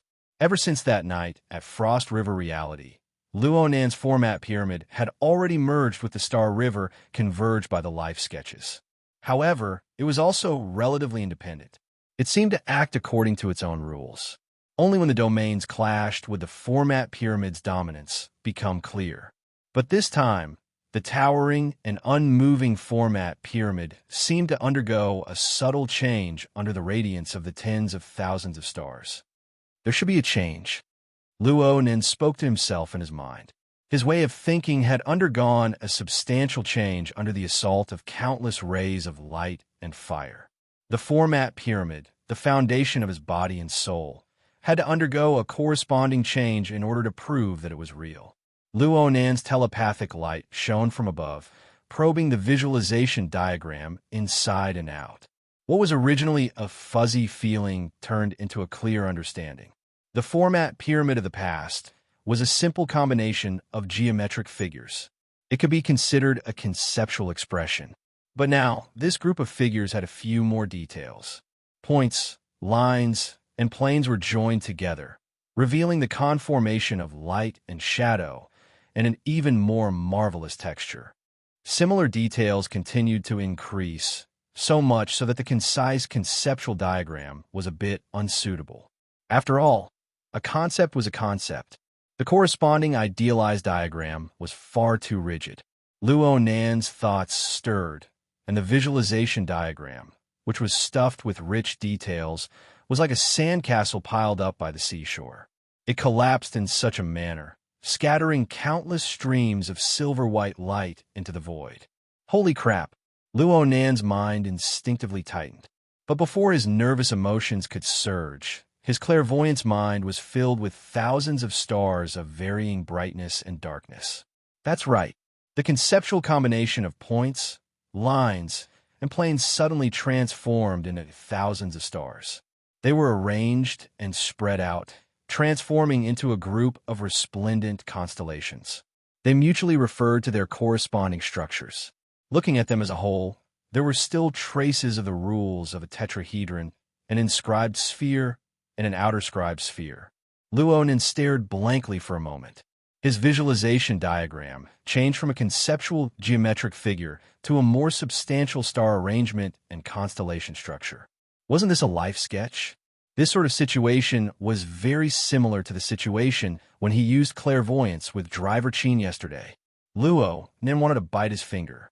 His mind was filled with confusion, absent-mindedness, and excitement. The construction of his self-created life sketch had completely blasted apart the barrier of laws between the format pyramid and the living starry sky. It was like an exquisite mathematical transformation. The two unrelated domains were drawn under the same rule, expanding and enriching its contents a step further. Countless details that could be researched were added. From this point of view, his attempts had just begun, but he had already made an exciting breakthrough. But on the other hand, the dissimulation and decomposition of his visualization diagram had accompanied him for many years. The impact was real, so much so that he had to mentally prepare himself. Well, for example, the constellations in the sky. They were never diagrams of light connected to lines. Instead, they were the outlines of the human imagination. They were the reflections of a specific culture.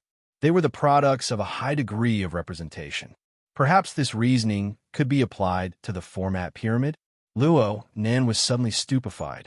A certain question emerged from nothing, invading his thoughts. Was the object of his grandfather's formatting theory research back in the day an abstract concept? Or was it a concrete phenomenon? He chose the latter.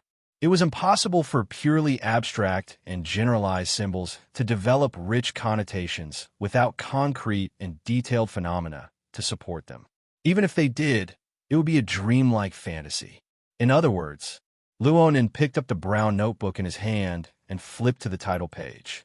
He stared directly at the concise lines of the diagram, but what appeared before his eyes was clearly the deep and vast starry sky. Chapter 367. The starry sky on the title page was obviously just an illusion, but the changes in the format pyramid were real. Luonan couldn't sit still on the bed. He got up and circled around the bed. He had an intense premonition. He had studied formatting theory for over 5 years. Perhaps it was only now that he truly touched upon the threshold of his grandfather's core research. What should I do next? What should I do next? Luonan's mind was originally quite clear. He had made preparations for today's closed-door training to tackle difficult problems.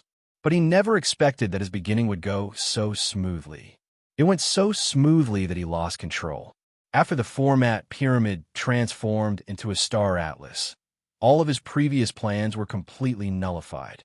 He needed to sort out a general train of thought based on his new structure. But the true problem was that it wasn't that he had too few ideas. It was that he had too many. He threw himself onto the bed and picked up his split-page notebook. He wrote and drew in a venting manner. Soon, another 6 or 7 blank pages were filled with words, diagrams, and symbols. And there were still endless impulses that tried to jump out from his brain. Luonin never thought that he would be stuffed to death by inspiration one day. It was already 11:30 by the time he recovered from his work of memorizing inspiration. The AI butler followed the design program and made lunch. It invited the only diner in the house to the table. Luonin had been evaporating his brain power for the entire morning. His consumption was extraordinary. His instincts began to alarm him. He simply picked up his notebook and went downstairs. He was prepared to continue pondering and writing during his meal. He would not waste time. Luonin absent-mindedly ate a few mouthfuls of food, but he wrote and drew half a page of words and symbols. He didn't feel that there was anything wrong with this. He could even continue doing this at the dining table. Another preset reminder came at this time. It's time for the afternoon class. Sweat it out, young man.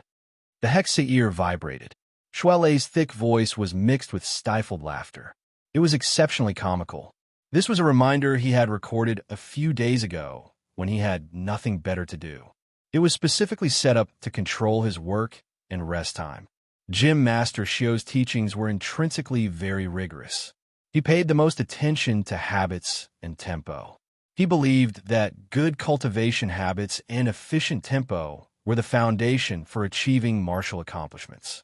This was especially true after Luonin achieved success in the heart lantern of the eye's orifice. The demands on his side were even higher.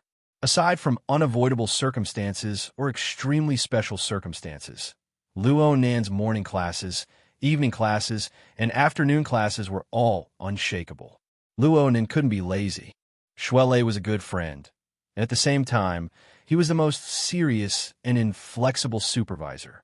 After over a dozen days of strict control, Luonin had already formed an initial cultivation rhythm under the external supervision and internal urging.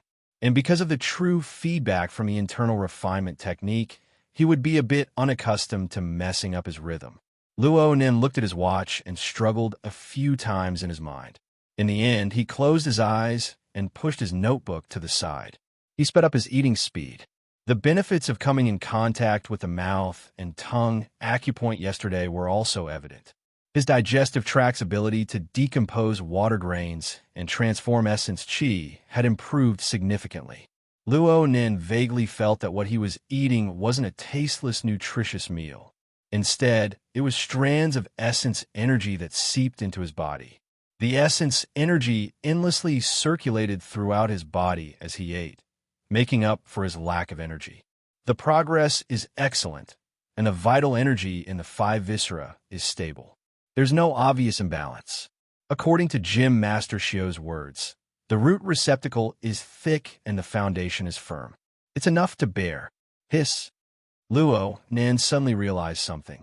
He nearly stabbed his chopsticks into his nostrils as he subconsciously ate his food. He couldn't care less about his sorry state. His mind spun. The progress of the body gear is under Gym Master Shio's control. Although it's still weaker than the God gear, it's solid with every step. The so-called body is like a mountain densely planted with thick soil.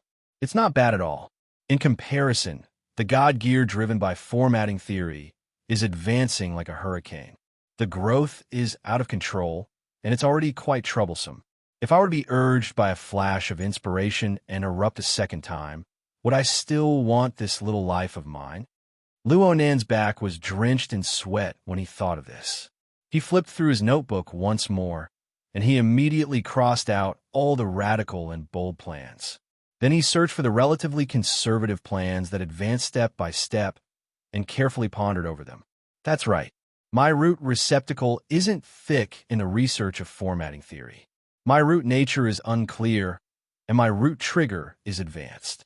I need to carefully sculpt and solidify my foundation before I make any plans. In this way, the idea of turning sketch into sketch is quite appropriate. Luonin slapped the table and made up his mind. He poured the food into his mouth in a few mouthfuls, tidied up a bit, and went upstairs for his afternoon class. Luo Nan performed a round of cultivation. The vital energy of his 5 viscera circulated, and the light trembled of his muscles, skin, and flesh. Luo Nin very naturally captured a moment of calmness and calmness. He took advantage of this moment to switch to clairvoyance towards the living starry sky. He began his afternoon research. Compared to the flashes of inspiration and the successive bursts of intensity in the morning, his mind was set in the afternoon. His state of mind was much calmer. He just quietly observed this marvelous and gorgeous starry sky. However, he didn't use the logic of formatting theory. Instead, he used the eyes of a painter. Luonin had first pondered over the drawing method of life sketches. It was a time of great danger. The argument was made in haste, and time was tight. He exhausted all of his accumulated knowledge at the time. The out-of-body experience, the pattern and rhythm of soul breathing, the understanding of configuration, the operational structure of energy and information. This included his many years of sketching skills, his experience in drawing thousands upon thousands of sketches, and his keen grasp of a character's characteristics. Luo Nin was able to integrate super complex elements to complete such a magnificent masterpiece. It was enough to be proud of. But from the harshest point of view, there was always a difference in judging standards between a rushed work and a meticulous work. In the end, a life sketch was just a sketch. It was a rough impression captured through the use of sketching techniques. Composition, proportion, structure, and all sorts of details were far from perfect. Needless to say, Luo Nan was still lacking far too much at the time. He didn't have the ability to bear the burden. He didn't have the insight and experience. But now, through learning from Gym Master Xiao, cramming in the basic knowledge of the inner world, and practicing the coupling effects of the God Gear and the Body Gear, Luo Nin patched up one flaw after another. He was like a young painter who had achieved minor success in his craft. Luo Nin turned his head and looked at the draft he first practiced with. It was too horrible to look at, but he knew where the flaws were and how to fix them. The overall order of the living starry sky existed, but the precision of the diagram was lacking. The image was large and impractical. It had already formed a basic mold, but there was practically no room for refinement. If Luo Nan wanted to fix it, he would have to transform the star atlas into the format pyramid and the star atlas into reality. These were his directions. Luo Nan slowly adjusted his breathing. The starry sky, pieced together from the life sketches, was like a newly completed composition.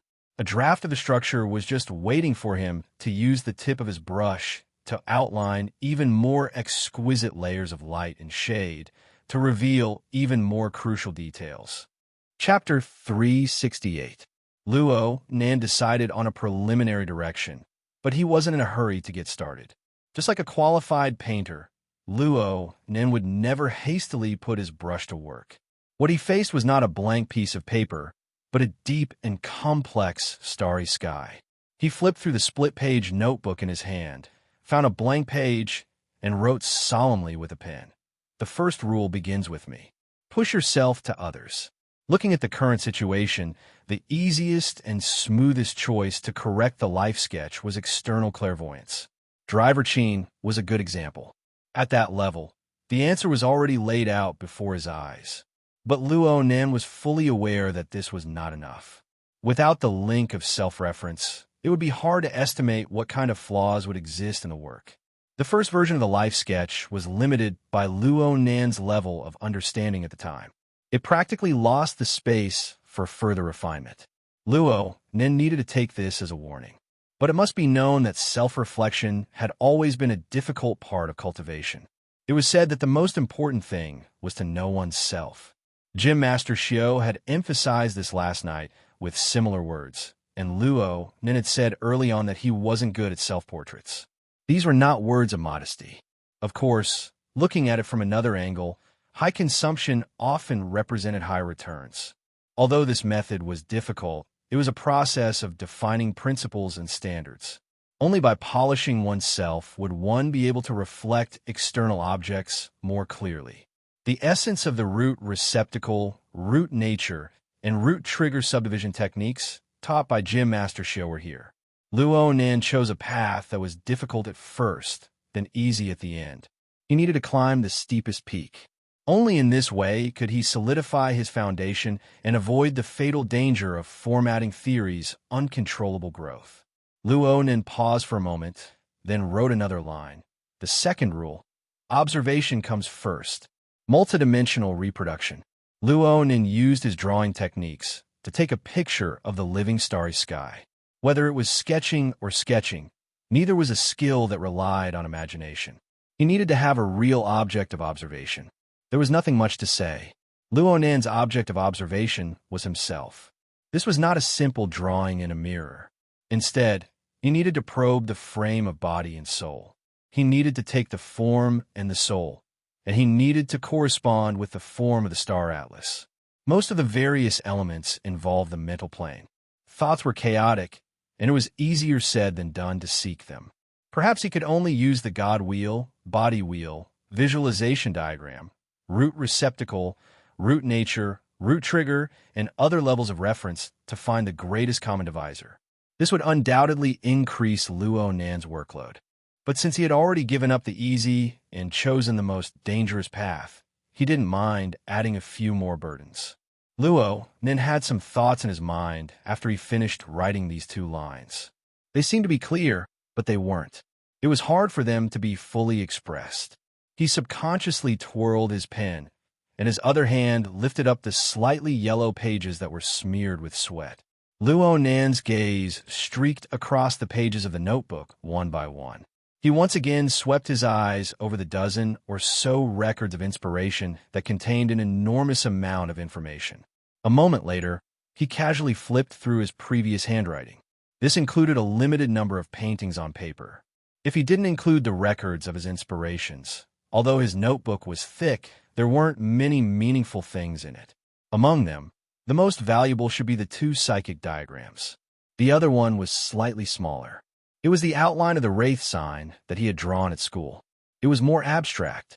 As for the other one, even though it had been painted into a mess by the glitter pen, the overall structure and the relevant details were much more specific, but there were also rich symbolic meanings. Yes, that was the prison sketch. It was the diagram that Luo Nan drew when he was imprisoned in a confinement room on Ship Lanshan under the catalysis of inspiration. He comprehended the profoundness of my heart's a prison from this, truly obtaining extraordinary power. My heart's a prison. Luo Nan's mind suddenly stirred, and his dark thoughts suddenly brightened. Since he was going to revise it, how could he skip over these important points? He immediately moved his pen, forming words on the previous page. Third principle: concreteness. Crucial links. The 3 principles on the paper were arranged in order, and the scope of their expressions shrunk one by one. By the time he reached the 3rd principle, he had touched upon the substantive level. He could begin to work on it. My Heart's a Prison had a special role in Luo Nan's formatting theory research process.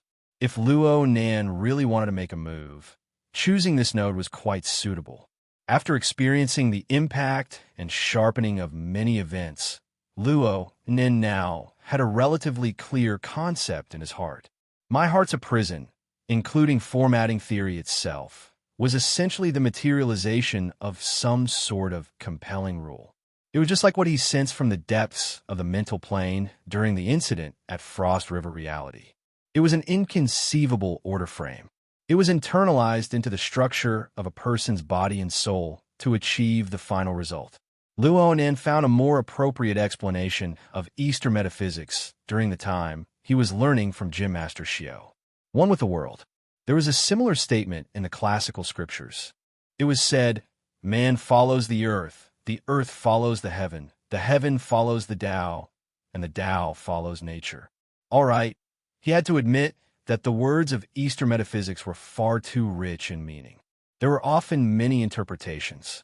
It was very likely that he would be led into a ditch if he were to chew on the words one by one. He simply used this kind of imagery to draw a classical visualization diagram on his notebook. It was a combination of a tetrahedron, an inscribed sphere, and an outer scribed sphere. The inscribed sphere symbolized the self-format, The outer scribe sphere symbolized the heaven and earth format, and the tetrahedron in the middle represented the societal format.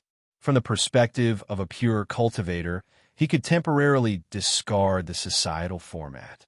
He could pay more attention to the relationship between the self format and the heaven and earth format. However, this topic itself was far too large. It didn't conform to the principle of concreteness. Luonin simply discarded it. He no longer considered the overall framework. He only sculpted the details. In other words, he gave up on the large topic of how to create the heaven and earth format. He chose the following branch: how to manifest the creation of the heaven and earth format with the self format. It seemed to be too large. Then he continued to choose. As he went down the levels, Luonan's mind became clearer and clearer. The basis for his choice became clearer and clearer. He didn't even need to think about things like fundamental theories. Right now, he had yet to reach the level of explaining phenomena and forming theories. Discovering problems, observing phenomena, collecting data, and then summarizing basic logic was everything he could do for now and for a period of time to come. If he were to start from the basic phenomena, there was a fact that was very clear. What was Luonan's most substantial gain after comprehending My Heart's a Prison? A low crashing sound rang in the quiet bedroom. The answer was the heavily chained crow. This inconceivable materialized image had helped Luonan's soul leave his body. It had subdued the human-faced arachnid's avatar. It had accumulated his first bucket of gold. It had also grabbed Luonan and set him on the fast track of uncontrollable development. In that case, why would there be? Oh, let's give up on the why. Right now, Luonan just wanted to know what sort of shape the heavily chained crow would take after he pulled it out of the format pyramid after the Star Atlas transformation. What sort of changes would occur? This was the first lesson of his observations. Chapter 369. The trembling of the chains spread out on the mental plane, continuing without end. But Luonan waited and waited, and the familiar dark chains remained hidden in the core of the living starry sky. Fragments of structure flickered faintly, but Luonan was unable to see its concrete form. It can't be that after the Star Atlas transformation, all my previous achievements have been reset to zero, right? It was hard for Luonan's imagination to run wild when he encountered an unexpected situation. He attempted to enter a deeper level of clairvoyance within the format Pyramid Star Atlas. But just as his thoughts stirred, some structures seemed to meld away in the outermost region of the format pyramid. It's the circumscribed circle, the blurry spherical silhouette representing the heaven and earth format, was like an inflating bubble. It rapidly expanded until it reached its limit, and then it shattered. The stars flickered as it transformed into the vaster depths of the starry sky. Luonan did not know what this phenomenon represented. At the very least, his frame of body and soul, his god gear, and his body gear did not show any adverse reactions. Before his thoughts settled, another layer of structure melted away.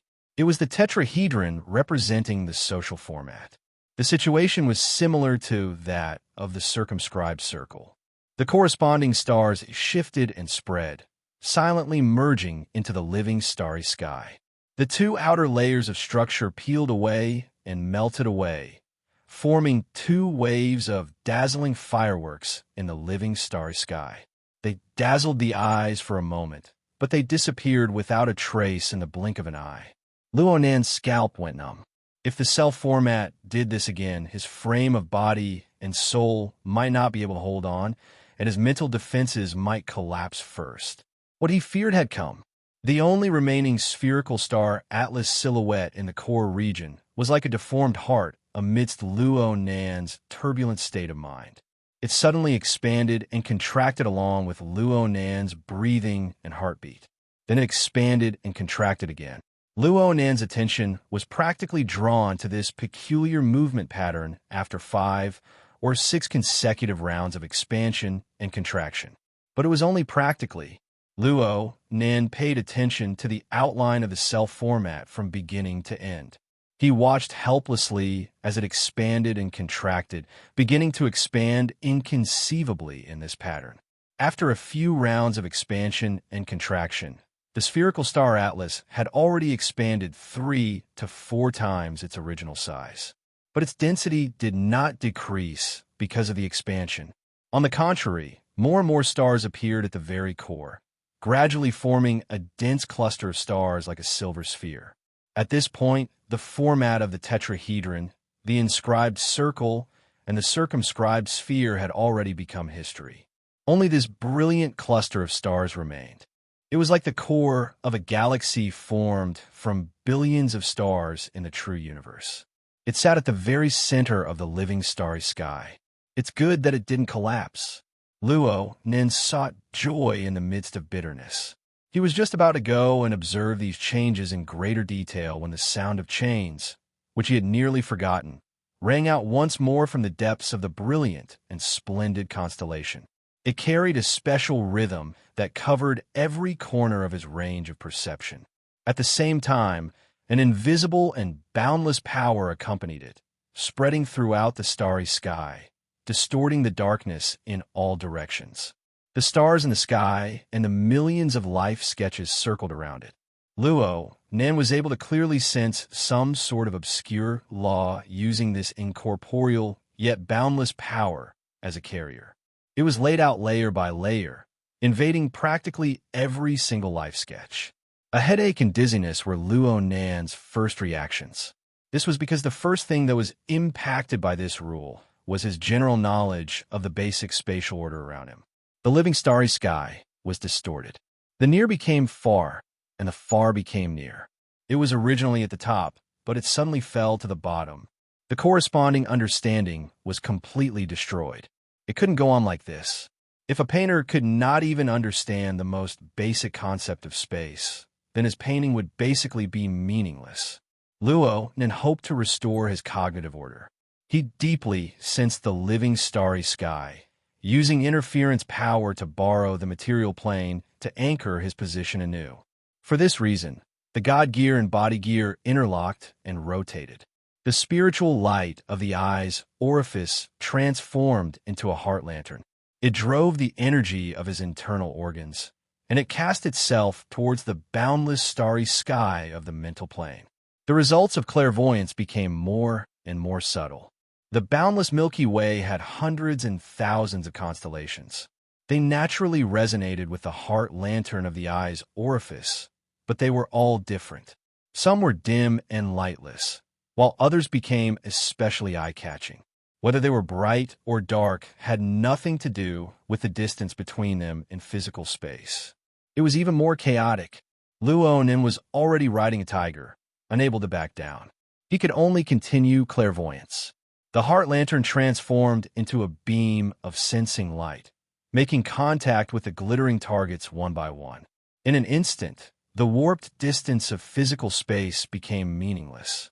The heart lantern of the eye's orifice was like a beam of light that descended from the heavens. It pierced into the more practical world of reality from the mental plane. Darkness assaulted Luo Nan's face, but it was pierced through in the blink of an eye. The barrier between the material plane and the mental plane was already weak and powerless before Luo Nan.